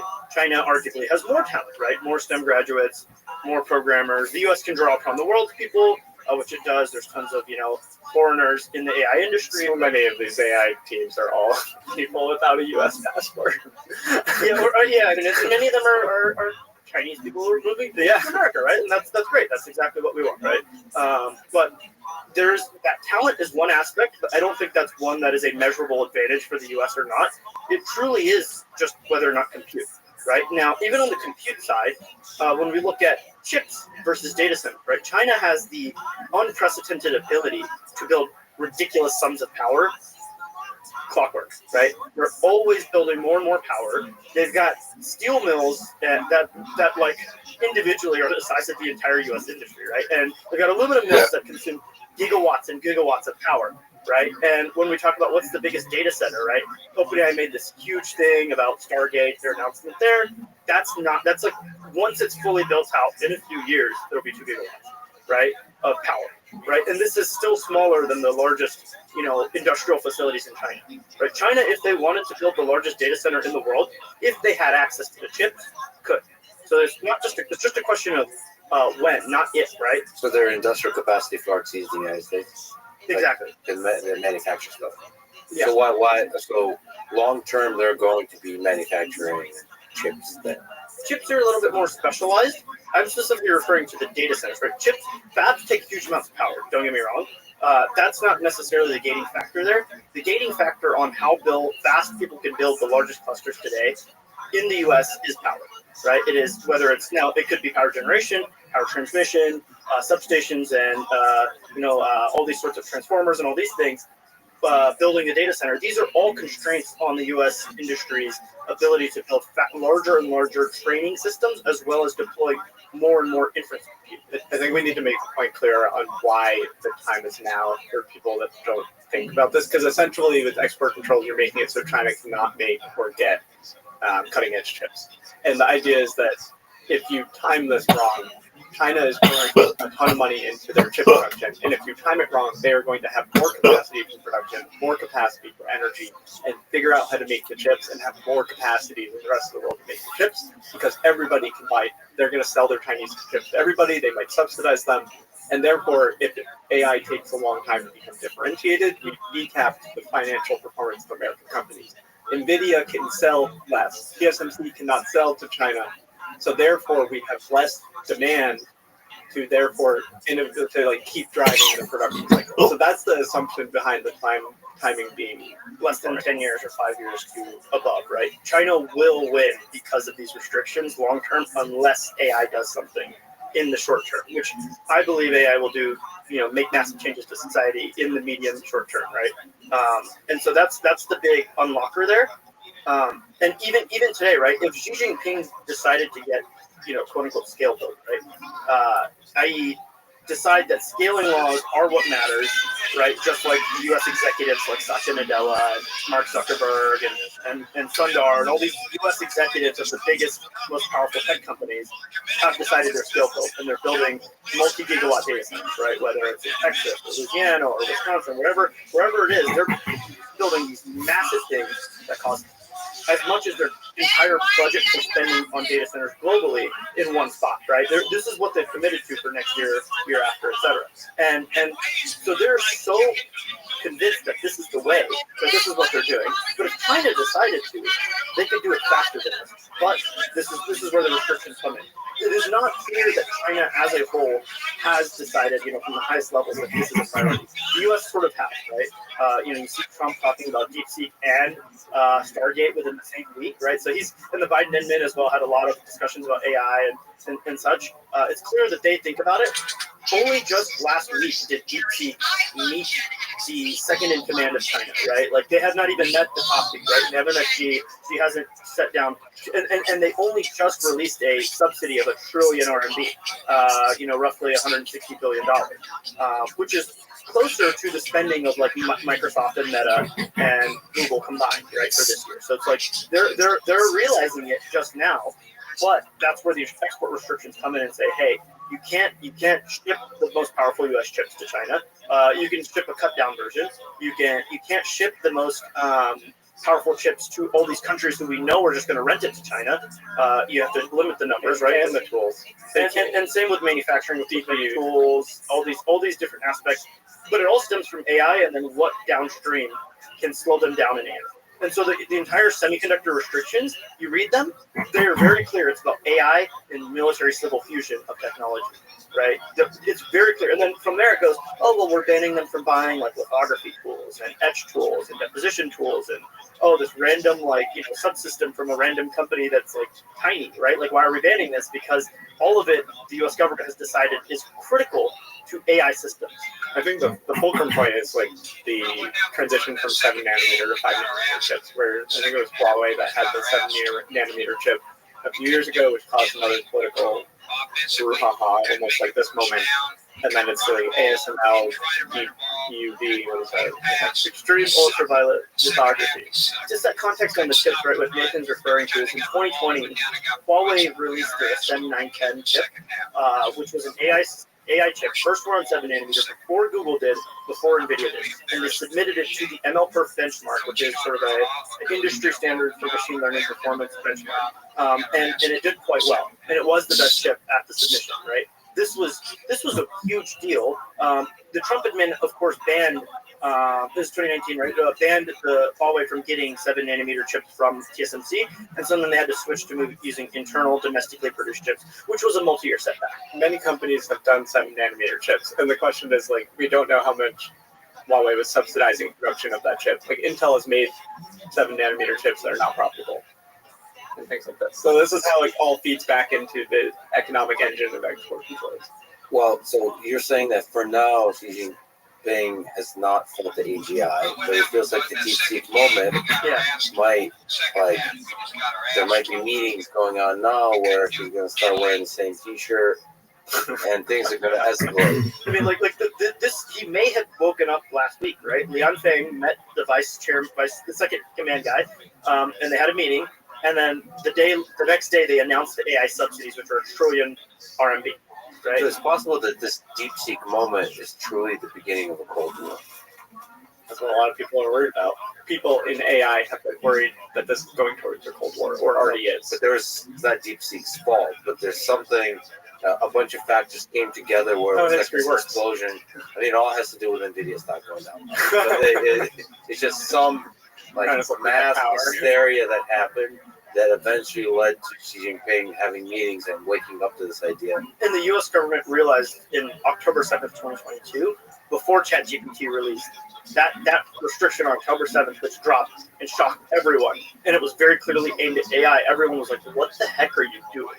And Diffusion was out then, but not ChatGPT. Yeah, but not ChatGPT. So it was like starting to be rumblings of what Gen AI can do to society, but it was very clear, I think, to at least like National Security Council and those sort of folks that this was where the world is headed, this Cold War that's happening. So is there any concerns that the export controls push China to take military action on Taiwan? This is the big risk, right? The further you push China away from having access to cutting edge American and global technologies, the more likely they are to say, well, because I can't access it, I might as well, no one should access it, right? And there's a few interesting aspects of that, right? China has a urban-rural divide like no other. They have a male-female birth ratio like no other, to the point where, if you look in most of China, it's the ratio's not that bad, but when you look at single dudes in rural China, it's like a 30-to-1 ratio. And those are disenfranchised dudes, right? Quote unquote, the U.S. has an incel problem, China does too. It's just they're placated in some way or crushed down. What do you do with these people? And at the same time, you're not allowed to access the most important technology. At least the U.S. thinks so. China is maybe starting to think this is the most important technology by starting to dump subsidies in it, right? They thought EVs and renewables were the most important technology. They dominate that now, right? Now they started thinking about semiconductors in the late 2010s and early 2020s, and now they've been dumping money and they're catching up rapidly. And they're going to do the same with AI, right? Because they're very talented, right? So the question is when does this hit a breaking point, right? And if China sees this as, hey, they can continue, if not having access and starting a true hot war, right, taking over Taiwan or trying to subvert its democracy in some way or blockading it, hurts the rest of the world far more than it hurts them, this is something they could potentially do, right? And so is this pushing them towards that? Potentially, right? I'm not quite a geopolitical person, but it's obvious that the world regime peace and trade is super awesome for economics. But at some point it could break, right? I think we should comment on why Chinese economy would be hurt by that, except for export heavy. The United States buys so much, if that goes away, that's how their economy. Well, also they just would not be able to import raw materials from all over the world, right? The U.S. would just shut down the Strait of Malacca, and at the same time, the U.S. you could argue almost all the GDP growth in America since the 70s has been either population growth or tech, right? Because your life today is not that much better than someone from the 80s outside of tech, right? You still, cars, they all have semiconductors in them everywhere. Fridges, semiconductors everywhere. There's these funny stories about how Russians were taking apart laundry machines because they had certain like Texas Instrument chips that they could then repurpose and put into like their anti-missile things, right? Like their S-400 or whatever. You would know more about this, but there's all sorts of like everything about semiconductors is so integral to every part of our lives. So can you explain the role of TSMC in the story of semiconductors, and maybe also how the United States can break the reliance on TSMC? I don't think it's necessarily breaking the reliance. I think it's getting TSMC to build in the U.S. But taking a step back, right? TSMC produces most of the world's chips, right? Especially on the foundry side. There's a lot of companies that build their own chips. Samsung, Intel, ST Micro, Texas Instruments, Analog Devices. All these kinds of companies build their own chips, NXP. But more and more of these companies are outsourcing to TSMC and have been for multiple decades. Can you explain the supply chain there and where most of TSMC is in terms of manufacturing? Sure. So historically, supply chain was companies would build their own chips. They would, be company started. They build their own chips, and then they design the chip and build the chip and sell it. Over time, this became really difficult because the cost of building a fab continues to compound every single generation. Of course, figuring out the technology for it is incredibly difficult regardless, but just the dollars and cents that are required, ignoring, saying, hey, yes, I have all the technical capability, which it's really hard to get that, by the way, right? Intel's failing, Samsung's failing, etc. But if you look at just the dollars to spend to build that next generation fab, it keeps growing, right? Sort of like, Moore's law is having the cost of chips every 2 years. There's a separate law that's sort of like doubling the cost of fabs every handful of years. And so you look at a leading edge fab that is going to be profitable today, that's building 3 nanometer chips or 2 nanometer chips in the future, that's going to cost north of $30-40 billion, right? And that's just for like a token amount. That's for that's like the base building block. You probably need to build multiple, right? And so when you look at the industry over the last, if I go back 20-30 years ago, there were 20-30 companies that could build the most advanced chips, and then they would design them themselves and sell them, right? So companies like AMD would build their own chips. Intel, of course, still builds their own chips. They're very famous for it. IBM would build their own chips, and you could keep going down the list. All these companies built their own chips. Slowly, they kept falling like flies, and that's because of what TSMC did, right? They created the foundry business model, which is, I'm not going to design any chips. I'm just going to contract manufacture chips for other people. And one of their early customers is NVIDIA, right? NVIDIA is the only semiconductor company that's worth, that's doing more than $1 billion of revenue that was started in the era of foundry, right? Every other company started before then and at some point had fabs, which is actually incredible, right? Like AMD and Intel and such a great fabs. Like everyone had fabs at some point, or some companies like Broadcom is like a merger, amalgamation of various companies that rolled up. But even today, Broadcom has fabs, right? They build iPhone RF radio chips sort of in Colorado or France, right? Like there's all these companies had fabs, and for most of the fabs they threw them away or sold them off, or they got rolled into something else. And now everyone relies on TSMC, right? Including Intel. Their latest PC chip uses TSMC chips, right? It also uses some Intel chips, but it uses TSMC process. Can you explain why the foundry model is so successful for these companies? Why are they going with Economies of scale? Yeah, so I mean, like I mentioned, right? The cost of building a fab is so high. The R&D is so difficult, and when you look at like these companies that have their own vertical stack, there was an antiquated process of okay, I'm so hyper customized to each specific chip, right? But as we've gone through the history of sort of like the last 50 years of electronics and semiconductors, you need more and more specialization, right? Because Moore's law has died, Bernard scaling has died. Your chips are not getting better just for free, right? From manufacturing, you have to make real architectural innovations. Right? Google is not just running on Intel CPUs for web service. They have a YouTube chip, they have GPUs, they have pixel chips, that are wide diversity of chips that generate all the economic value of Google, right? It's running all the services and stuff. And this is just Google, and you can go across any company in the industry, and it's like this, right? Cars contain 5,000 chips, 200 different varieties of them, right?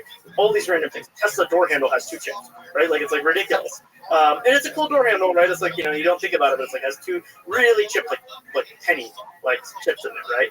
Anyway, so as you have more diversity of chips, as you have more specialization required, and the cost of fabs continues to grow, you need someone who is laser focused on building the best process technology and making it as flexible as possible. I think you can say it simply, which is the cost for the fab goes up.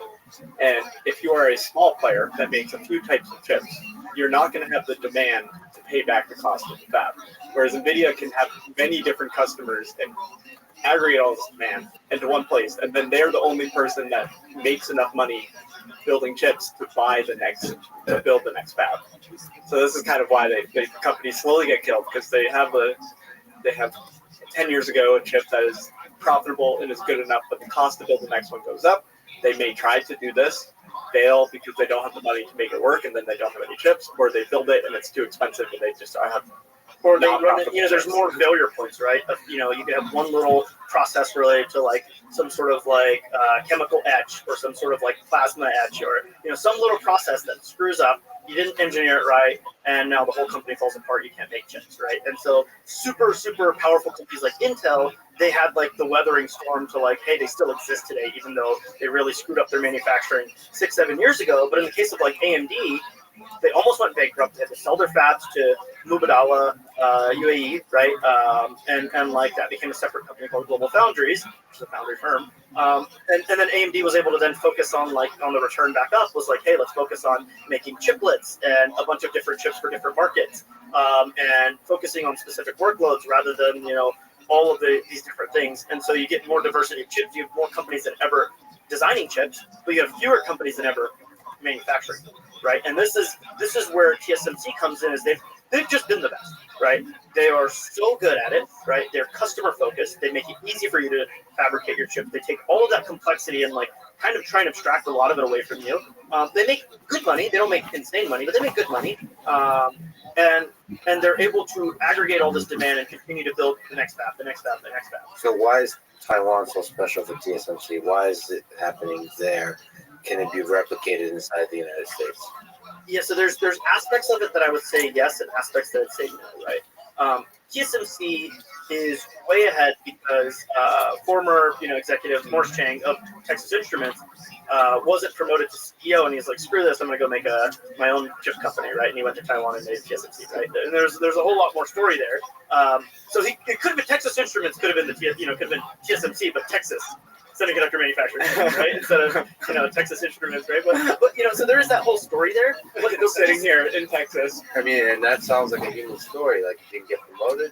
Just the brilliance of Morris Chang, which I wouldn't underplay. But there's also like a different level of like how this works, right? So in Taiwan, the top percent of graduates, of students that go to the best school, which is NTU, the top percent of those all go work to TSMC. Right, and guess what their pay is? Their starting pay is like $80,000, $70,000, right? Which is like, that's like starting pay for like a good graduate in the U.S., right? Not the top. The top graduates are making hundreds of thousands of dollars at the Googles and the Amazons, and now I guess the OpenAIs of the world, right? So there is a large dichotomy of like, what is the top 1% of the society doing, and where are they headed because of economic reasons, right? Intel never paid tax, basically, right? And it didn't make sense to them, right? That's one aspect, right? Where is the test going? Second is the work ethic, right? Like, we like to work, you work a lot, we work a lot, but at the end of the day, well, there's what is the time and amount of work that you're doing, and what is a fab require, right? Fabs are not working like jobs. You go into the fab and you're grueling work, right? There's if there is any amount of vibration, right? An earthquake happens. It vibrates the machine. They're either broken, you've scrapped some of your production, and then in many cases they're like not calibrated properly. So when TSMC, when there's an earthquake, right? Recently there's been an earthquake. TSMC doesn't call their employees. They just go to the fab, and like they just show up. The parking lot gets slammed, and people just go into the fab and fix it, right? Like it's like an arm. It's like ants, right? Like it's like a hive of ants doesn't get told by the queen what to do. the ants just know. It's like one person just specializes on this one task, and it's like you're going to take this one tool, and you're the best person in the world, and this is what you're going to do for your whole life. This is one task in the fab. Which is like some special chemistry plus nano manufacturing on one line of tools that continues to get iterated. And yeah, it's like specific plasma etch for removing silicon dioxide, right? That's all you focus on your whole career. And it's like such a specialized thing. And so it's not like the tasks are transferable. AI today is awesome because like people can pick it up like that.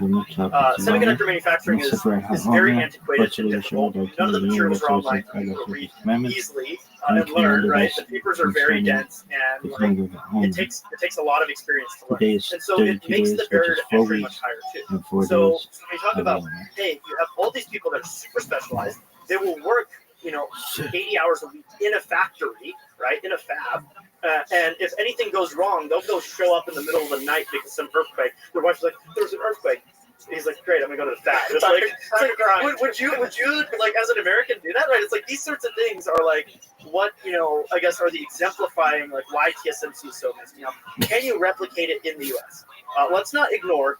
Intel was the leader in manufacturing for over 20 years. They brought every technology to market first, besides EUV. Trained silicon, metal gates, FinFET, and the list just goes on and on and on of technologies that Intel brought to market first, made the most money from, and manufactured at scale first, best, highest profit margins, right? So we shouldn't ignore that Intel can't do this, right? It's that the culture has broken, right? You've invested in the wrong things. They said no to the iPhone. They had all these different things regarding like, mismanagement of fabs, mismanagement of designs, this lockup, right? And at the same time, all these brilliant people, right, these like 50,000 PhDs, or masters that have been working on specific chemical or physical processes or nano manufacturing processes for decades in Oregon, they're still there. They're still producing amazing work. It's just like getting it to the last mile of production at high yield, where you can manufacture dozens and hundreds of different kinds of chips. And it's good customer experience has broken, right? It's that customer experience. It's like part of it is like people will say Intel was too pompous in the 2010s, right? They just thought they were better than everyone. The cool guys were like, oh, I don't think that this is mature enough. And they're like, you still have it, right? This sort of stuff would happen. And so, can the U.S. bring leading edge semiconductor manufacturing?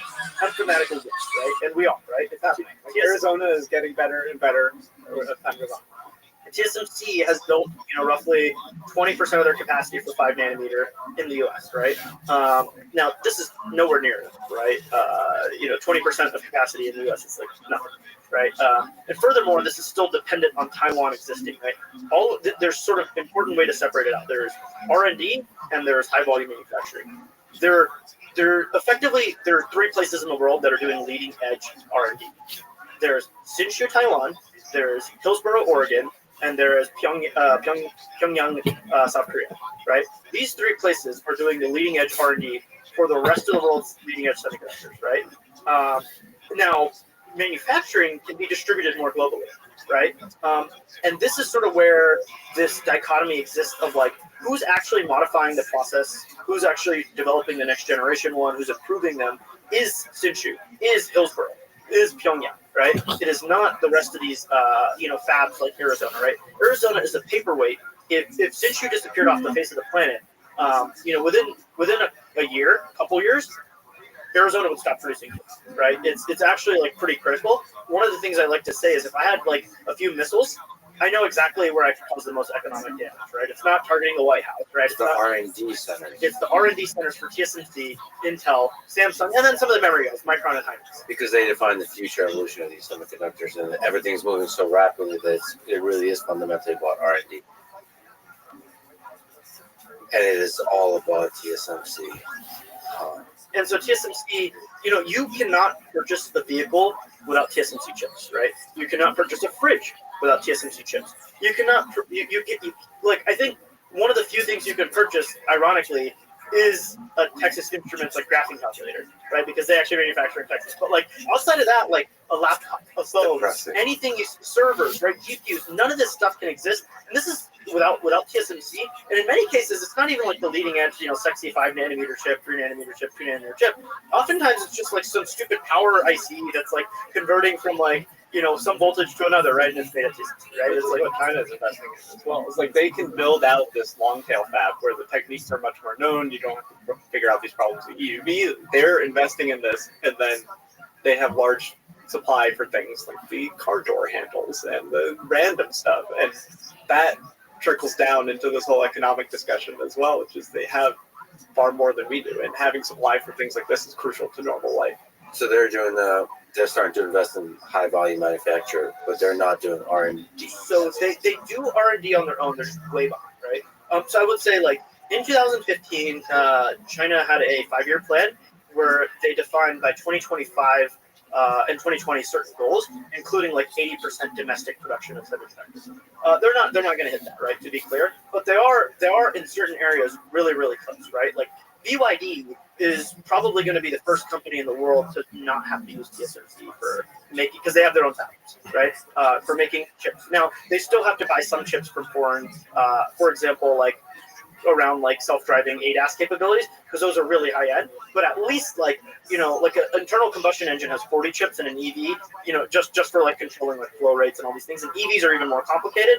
All these different power ICs and battery management controllers and all these things, they're insourcing, right? And this is something that like China has been doing since 2015. Now, as far as like the trailing edge, they're getting so much capacity there. As far as the leading edge, right, i.e. this 5 nanometer and so on and so forth, right, where GPUs, they are still behind. And this is, the US restrictions are trying to stop them in the latter, but all that's happened, is yes, they've slowed down their 5 nanometer, 3 nanometer, etc., but they've accelerated their 45 nanometer, 90 nanometer power IC or analog IC or random chip in my keyboard, right, that kind of stuff.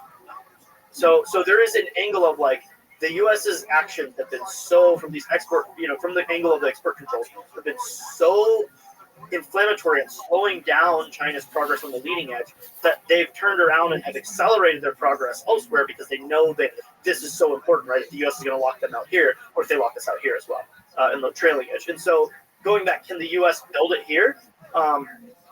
Yes, but it's going to take a ton of money. I truly think like to revolutionize and completely in-source semiconductors would take a decade and $1 trillion. Is some of it also culture? Like you said, extreme competence, extreme work ethic in Taiwan. I think if you have the demand and the money is on the line, the American companies figure it out. It's going to take hand-holding with the government, but I think that the culture helps TSMC break through, and it's easier for them. TSMC has some like 90,000 employees, right? It's not actually that the same amount. The Arizona fab has 3,000 from Taiwan. And these people, like, their wives were like, yeah, we're not going to have kids unless you sign up for the Arizona fab. We go to Arizona and we have our kids there. There's also a Japan fab where the same thing happened, right? So, like, these wives just drove, like, these dudes to, like, go to Japan or America to have the kids there. And it's, like, it's an element of culture, yeah, sure. Taiwan works that hard, but also, like, the U.S. has done it in the past. They could do it now, right? We can just import, the best people in the world if we want to. That's where the immigration conversation is a tricky one, and there's been a lot of debate over that. But yeah, it seems absurdly controversial to import the best people in the world. I don't understand why it's controversial. That's one of the ways of putting it. We agree with you. And like, even if you can't import those people, I still think you could do a lot to manufacture most of it in the U.S. if the money's there, right? And so, like, it's just way more expensive. It's not profitable for a long time. And that's the context of like the CHIPS Act is only like $50 billion relative to some of the renewable initiatives that were passed through the Inflation Reduction Act and the Infrastructure Act, which total in the hundreds of billions of dollars, right? And so like the amount of money that the U.S. is spending on the semiconductor industry is nothing, right? Whereas all these other countries have structural advantages in terms of like work ethic and amount of work and like things like that, but also a number of STEM graduates, the percentile of their best going to that, right? But they also have like differences in terms of like, hey, there's just tax benefits in the law and have been in the law for 20 years, right? And then some countries have massive subsidies, right? China has something like $200 billion of semiconductor subsidies per year. We're talking about $50 billion in the U.S. over like 6, right? So the dearth or difference in like the subsidy amounts is also huge, right? And so I think Trump has been talking about tariffing Taiwan recently. That's sort of like one of these things that's like, oh, okay, well, like maybe he doesn't want to subsidize the semiconductor industry.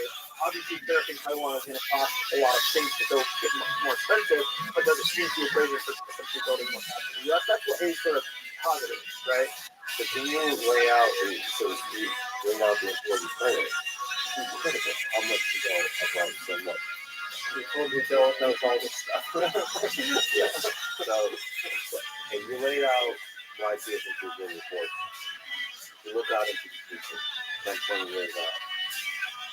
U.S.-China relationship seems like it could go to a dark place of Cold War, escalating Cold War, or even hot war, or to a big place of anything from frenemies, cooperation, to working together.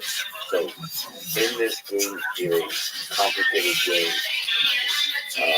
what are the different objectives? What's the U.S. doing? Like, what do you see as the different possible objectives of U.S.-China relations as both leaders start to feel the ACI more and more?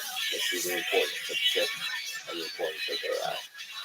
Ultimately, the export controls are pointing towards the separate future of the company. So the U.S. has made it clear to Chinese leaders that we intend to control this technology at whatever cost to global economic integration. So that It's hard to unwind that. Like the card has been played. To the same extent, they've also limited U.S. companies from entering China, right? So it is, it's been a long time coming. At some point, there was convergence, right? But over at least the last decade, it's been branching further and further out, right? Like U.S. companies can't enter China, Chinese companies can't enter the U.S. The U.S. is saying, hey, China, you can't get access to our technologies in certain areas, and China's rebuttaling with the same thing around, they've done some sort of specific materials in, gallium and things like that they've tried to limit the U.S. on. There's a U.S. drone company that's not allowed to buy batteries, and they have military customers, and this drone company just tells the military customers, hey, just get it from Amazon, because I can't actually physically get this, right? There's all these things that are happening that point to further and further divergence. I have zero idea, and I would love if we could all hold hands and sing Kumbaya, but I have zero idea how that could possibly happen. is the divergence good or bad for avoiding war? Is it possible that the divergence in terms of manufacture of chips, of training AI systems, is actually good for avoiding military It's an conflict? objective fact that the world has been the most peaceful it's ever been when there are global hegemons, right, or regional hegemons, right, in historical context, right. The Mediterranean was the most peaceful ever when the Romans were there, right. China had very peaceful and warring times, and the peaceful times were when dynasties had a lockhold over not just themselves but all their tributaries around them, right. And likewise, the most peaceful time in human history has been when the U.S. was the global hegemon, right? The last decades. Now we've sort of seen things start to slide, right? With Russia, Ukraine, what's going on in the Middle East, Taiwan risk, all these different things are starting to bubble up. Still objectively extremely peaceful. Now, what happens when it's not one global hegemon, but it's two? Obviously, and China will be competitive or even overtake the U.S. It's possible, right? And so this change in global hegemony, I don't think it ever happens super peacefully, right? When empires fall, right, which is a possible trajectory for America, they don't fall gracefully, right? They don't just slide out of irrelevance. Usually there's a lot of shaking. And so, what the U.S. is trying to do is maintain its top position. And what China is trying to do is become the top position, right? And obviously there's butting of heads here, in the most simple terms. And that could take shape in all kinds of ways, including proxy wars. And that Seems like it's already happening. As much as I want there to be centuries of prolonged peace, it does not. It looks like further instability internationally is ahead. And the U.S.'s current task is hey, if we control AI, if we're the leader in AI, then and AI could significantly accelerate progress, then we can maintain the global hegemony position, and therefore I hope that works. And as an American, okay, I guess that's going to lead to peace for us. Now, obviously, other people around the world get affected negatively. Obviously, the Chinese people are not going to be in as advantageous of a position if that happens. But this is sort of the reality of what's being done and the actions that are being carried out. So can we go back to the specific detail of the different hardware? There's this nice graphic in the export controls. of which GPUs are allowed to be exported and which are not? Can you kind of explain the difference? Like, is there, from a technical perspective, are the H20s promising? Yeah, so this goes, and I think we'd have to we need to dive really deep into the reasoning aspect and what's going on there. But the H20, the U.S. has gone through multiple iterations of the export controls. Right, this H800 was at one point allowed back in 23, but then it got canceled, and by DeepSeek had already built their cluster of. They claim 2K. I think they actually have many more, something like 10K of those. And now this H20 is the legally allowed chip. Right, NVIDIA shipped 1 million of these last year to China. Right, for context, it was 4 or 5 million GPUs, right? So the percentage of GPUs that were this China-specific H20 is quite high, right? Roughly 20%, 25%, right? 20% or so. And so this H20 has been neutered in one way, but it's actually upgraded in other ways, right? And those, you can think of chips along 3 axes for AI, right? Ignoring software stack and exact architecture, just raw specifications. There's floating point operations, right? Flops. There is memory bandwidth, i.e. in memory capacity, right? I/O, right? Memory. And then there is interconnect, right? Chip-to-chip interconnections. All 3 of these are incredibly important for making AI systems, right? Because AI systems involve a lot of compute. They involve a lot of moving memory around, whether it be to memory or to other chips, right? And so these 3 vectors, the U.S. initially had had 2 of these vectors controlled and 1 of them not controlled, which was flops and interconnect bandwidth were initially controlled.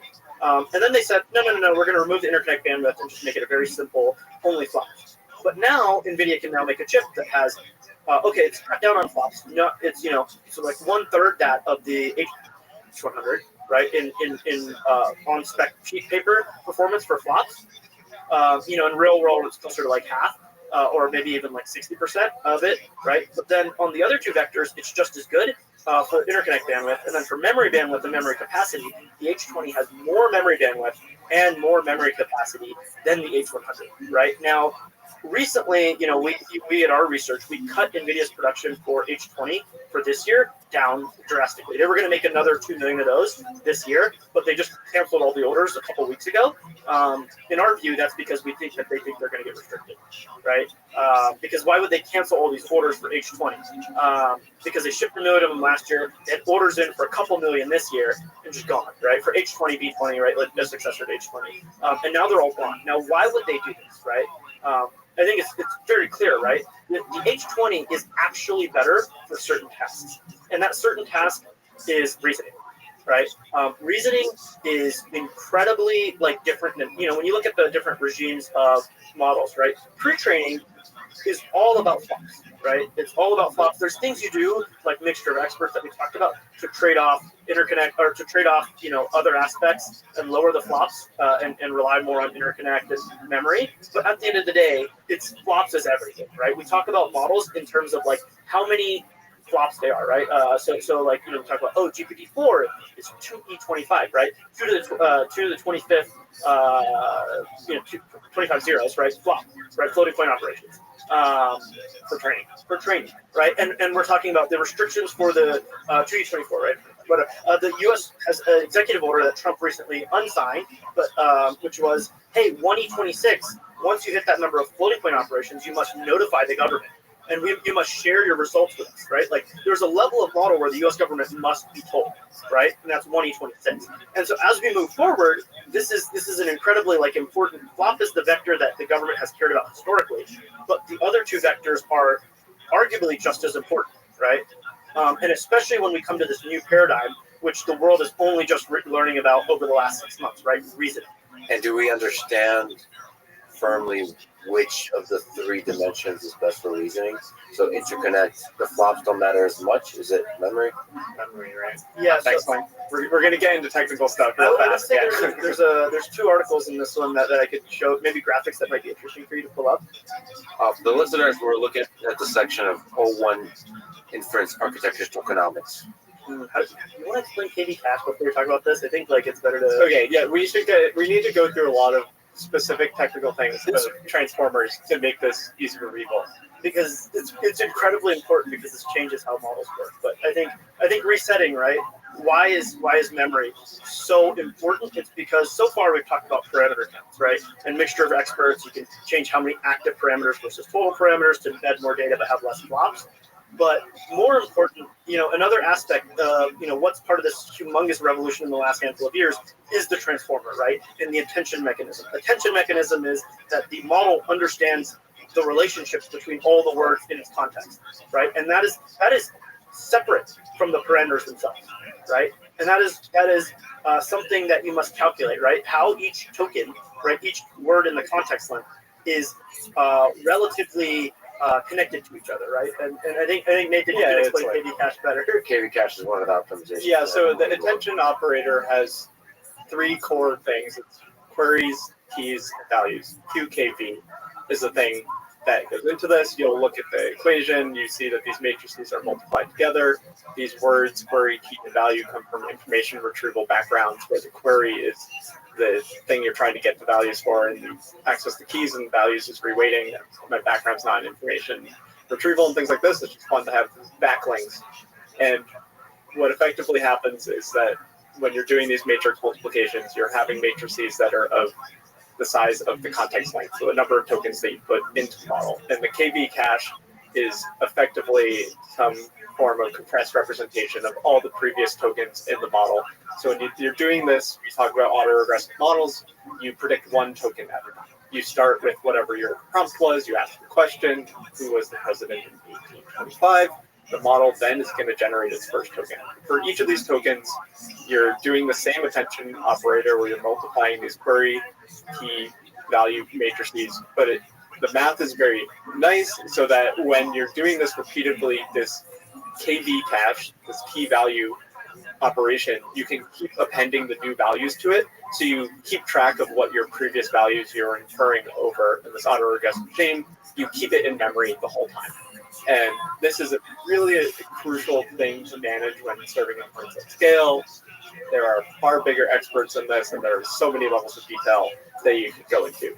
Essentially, one of the key quote-unquote drawbacks of the attention operator and the transformer is that there is a form of quadratic memory cost in proportion to the context length.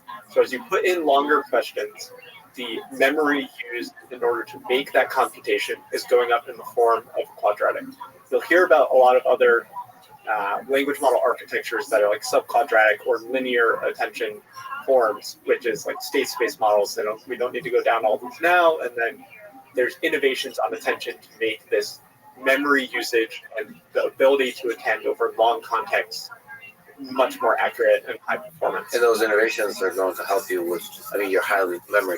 They help with memory constraint and performance. So if you put in a book into, I think Gemini is the model that has the longest context length that people are using. Gemini is known for 1 million, but now 2 million context length. You put a whole book in Gemini, and sometimes it'll draw facts out of it. It's not perfect. They're getting better. But so there's two things. There's like one, to be able to serve this on the memory level. Google has magic with their GPU stack where they can serve really long contexts.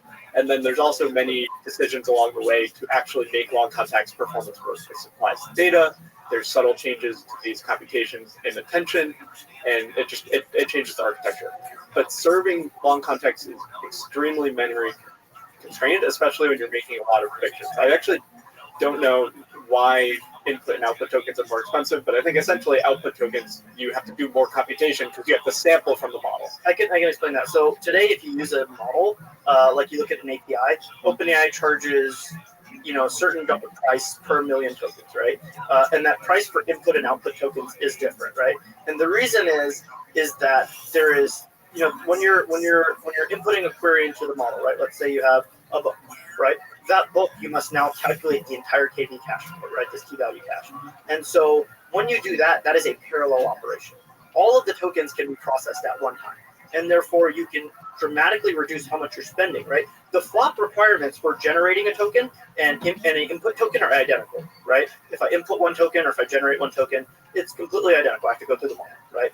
But the difference is that I can do that input, i.e. the prefill, i.e. the prompt, simultaneously in a batch nature, right? And therefore it is all flop. I think the pricing model mostly they use is for input tokens is about 1/4 the price of the output token. Correct. But then output tokens, the reason why it's so expensive is because I can't do it in parallel, right? It's autoregressive. Every time I generate a token, I must not only read the whole entire model into memory, right, and activate it, right, go calculate it to generate the next token. I also have to read the entire KV cache. And I generate a token, and I append that KV, that one token I generated, and its KV cache, and then I do it again, right? And so therefore, this is a non-parallel operation. And this is one where you have to, in the case of prefill or prompt, you pull the whole model in, and you calculate 20,000 tokens at once, right? But these are features that APIs are shipping, which is like prompt caching, pre-filling, because you can drive prices down and you can make APIs much faster. If you know you're going to keep, if you run a business and you're going to keep passing the same initial content to Claude's API, you can load that in to the Anthropic API and always keep it there. That's very different than we're kind of leading to the reasoning models, which we showed this example earlier and read some of this kind of mumbling stuff. And what happens is that the output context length is so much higher. And I learned a lot about this from Dylan's work, which is essentially as the output length gets higher, you're writing this quadratic in terms of memory use. And then the GPUs that we have, effectively, you're going to run out of memory, and they're all trying to serve multiple requests at once. So doing this batch processing where not all of the prompts are exactly the same, really complex handling. And then as context length gets longer, there's this thing, I think you call it critical batch size, where your ability to serve more users, so how much you can parallelize your inference plummets because of this long context. So your memory usage is going way up with these reasoning models, and you still have a lot of users. So effectively, the cost to serve multiplies by a ton. And we're looking at a plot when the x-axis is sequence length, i.e. how many tokens are being generated /prompt, right? So if I put in a book, that's 1 million tokens, right? But if I put in, the sky is blue, then that's like 6 tokens. we should say that what we're calling reasoning chain of thought is extending the sequence length. It's mostly output. So before, 3 months ago, whenever O1 launched, all of the use cases for long context length were like, let me put a ton of documents in and then get an answer out, right? And it's a single, prefill, compute a lot in parallel, and output a little bit. Now with reasoning and agents, this is a very different idea. Instead, I might only have one, hey, do this task, or I might have all these documents.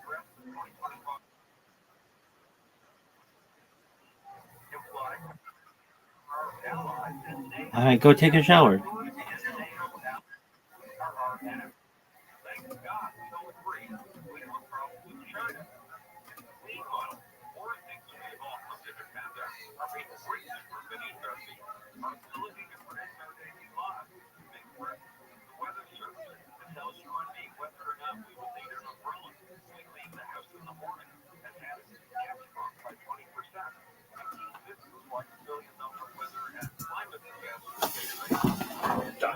But at the end of the day, the model is not just like producing a little bit, right? It's producing tons of information. The chain of tens of thousands just continues to go and go and go and go.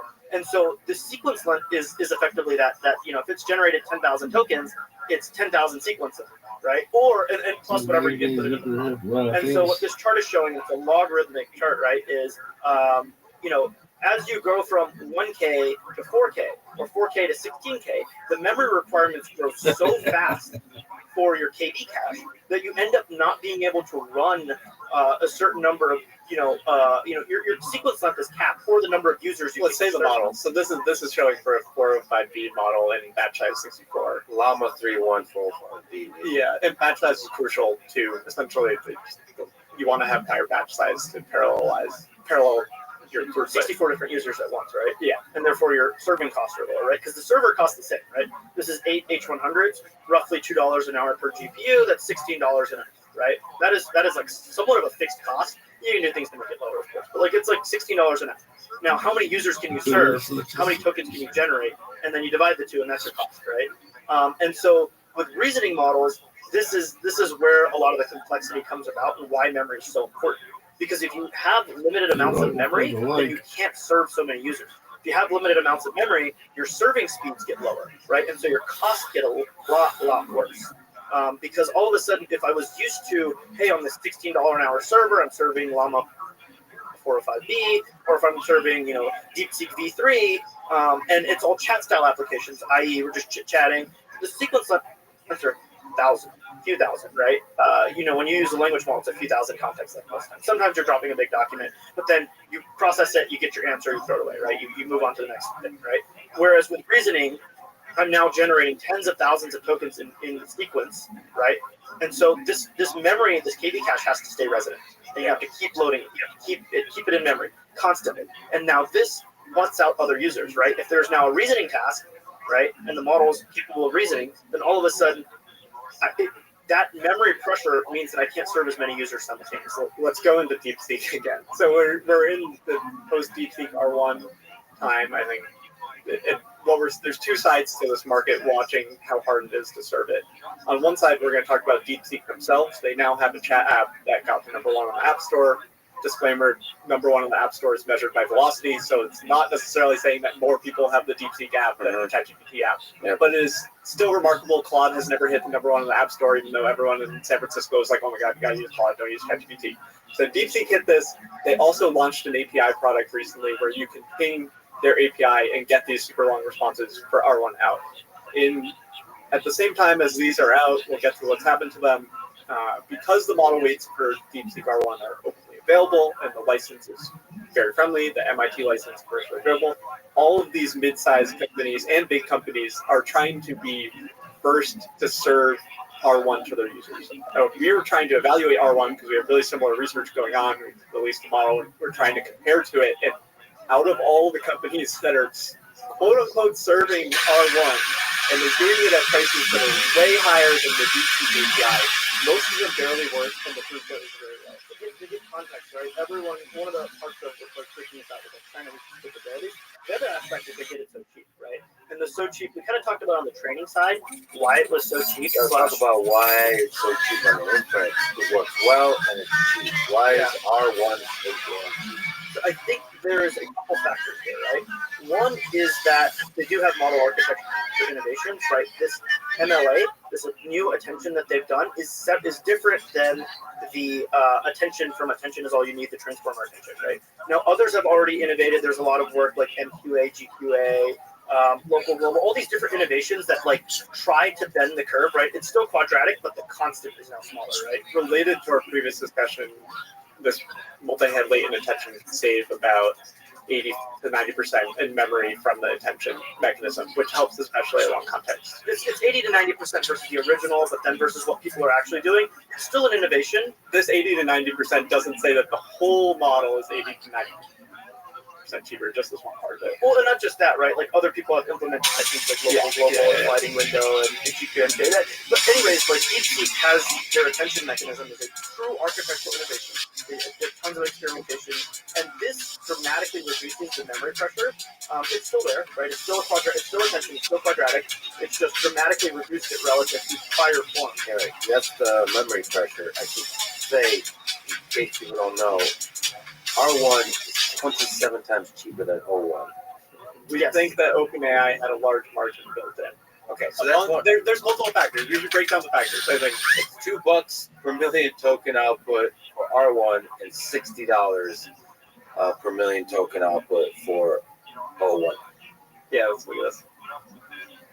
So I think this is very important, right? OpenAI is, that drastic gap between DeepSeek in pricing. But DeepSeek is offering the same model because they open weights it to everyone else for a very similar, like much lower price than what others are able to serve it for, right? So there's two factors here, right? Their model is cheaper, right? It is 27 times cheaper. Well, I don't remember the number exactly off the top of my head. So we're looking at a graphic that's showing different places serving V3. DeepSeek V3, which is similar to DeepSeek R1. And there's a vast difference in serving cost, right? serving cost, and what explains that difference? And so like part of it is OpenAI has a fantastic margin, right? They're serving when they're doing inference, their gross margins are north of 75%, right? So that's a 4 to 5x factor right there of the cost difference. Is that OpenAI is just making crazy amounts of money because they're the only one with the capability. Do they need that money? Are they using it for R&D? They're losing money, obviously, as a company because they spend so much on training, right? So the inference itself is very high margin, but it doesn't recoup the cost of everything that they're doing. So yes, they need that money because the revenue and margins pay for continuing to build the next thing, right? So- Alongside raising more money. So the suggestion is that DeepSeek is like really bleeding out money. Well, so here's one thing, right? We'll get to this in a second, but like DeepSeek doesn't have any capacity to actually serve people. They stopped signups. The ability to use it is like non-existent now, right? For most people, because so many people are trying to use it, they just don't have the GPUs to serve it, right? OpenAI has hundreds of thousands of GPUs between them and Microsoft to serve their models. DeepSeek has a factor of much lower, right? You know, even if you believe our research, which is 50,000 GPUs, and a portion of those are for research, portion of those are for the hedge fund, right? They still have nowhere close to the GPU volumes and capacity to serve the model, right, at scale. So it is cheaper. A part of that is OpenAI making a ton of money. Is DeepSeek making money on their API? Unknown. I don't actually think so. And part of that is this chart, right? Look at all the other providers, right? Together AI, Fireworks AI are very high-end companies, right? XMeta, Together AI is TreeDAO and the inventor of like flash attention, right? Which is a huge efficiency technique, right? They're very efficient, good companies, and they're and I do know those companies make money, right? Not tons of money on inference, but they make money, and so they're serving at like a 5 to 7x difference in cost, right? And so, you know, now when you equate, okay, OpenAI is making tons of money, that's like a 5x difference. And the companies that are trying to make money for this model is like a 5x difference. There is still a gap, right? There's still a gap, and that is just DeepSeek being really freaking good, right? The model architecture, MLA, the way they did the MOE, all these things. There is like legitimate just efficiency It's like differences. all their low-level libraries that we talked about in training, some of them probably translate to inference, and those aren't released. So we may go a bit into conspiracy land, but is it possible the Chinese government is subsidizing DeepSeek? I actually don't think they are. I think when you look at the Chinese labs, there's Huawei has a lab, Moonshot AI. There's a couple other labs out there that are really close with the government, and then there's labs like Alibaba and DeepSeek, which are not close with the government. And you know, we talked about the CEO, this like reverent figure who's like quite different, who has like Sounds awesome. very different like viewpoints based on the Chinese interviews that are translated than what the CCP might necessarily want. Now, to be clear, right? Does he have a loss leader because he can fund it through his hedge fund? Yeah, sure. So the hedge fund might be subsidizing it. Yes, I mean they absolutely did, right? Because DeepSeek has not raised much money. They're now trying to raise a round in China, but they have not raised money historically. It's all just been funded by the hedge fund. And he owns like over half the company, like 50-60% of the company is owned by him. Some of the interviews, there's discussion on how like, doing this is a recruiting tool. You see this with the American companies too. It's like having GPUs, recruiting tool. Being at the cutting edge of AI, recruiting tool. Open sourcing, Recruiting tool. so much talent. They were so far behind, and they got so much talent because they just open source stuff. More conspiracy thoughts. Is it possible, since they're a hedge fund, that they timed everything with this release and the pricing, and they shorted NVIDIA stock and stock of US AI companies, and released it and started like just perfect timing to be able to make money. Like they released it on inauguration day. They know that international, what is on the international calendar, but I mean, I don't expect them to. If you listen to their motivations for AI, it's like they released V3 on like December 26th. Like who releases the data? Yeah. No one looks, right? They released the papers before this, right? The V3 paper and the R1 paper. So people have been looking at it and they're like, wow. And then they just released the R1 model. I think they're just shipping as fast as they can, and like, who cares about Christmas? Who cares about, you know, get it out before Chinese New Year, right? Obviously, which just happened. I don't think they actually were like timing the market or trying to make the biggest splash possible. I think they're just like shipping. I think that's one of their big advantages. We know that a lot of the American companies are very invested in safety, and that is the central culture of a place like Anthropic. And I think Anthropic sounds like a wonderful place to work. But if safety is your number one goal, it takes way longer to get artifacts out. That's why Anthropic is not open sourcing things. That's their claims. But there's reviews internally. Anthropic it mentions things to international governments. There's been news of how Anthropic has done pre-release testing with the UK AI Safety Institute. All of these things add inertia to the process of getting things out. And we're on this trend line with progress very high. So if you reduce the time from your model is done training, you run evals that's good. You want to get it out as soon as possible to maximize the perceived quality of your outputs. DeepSeek does this so well.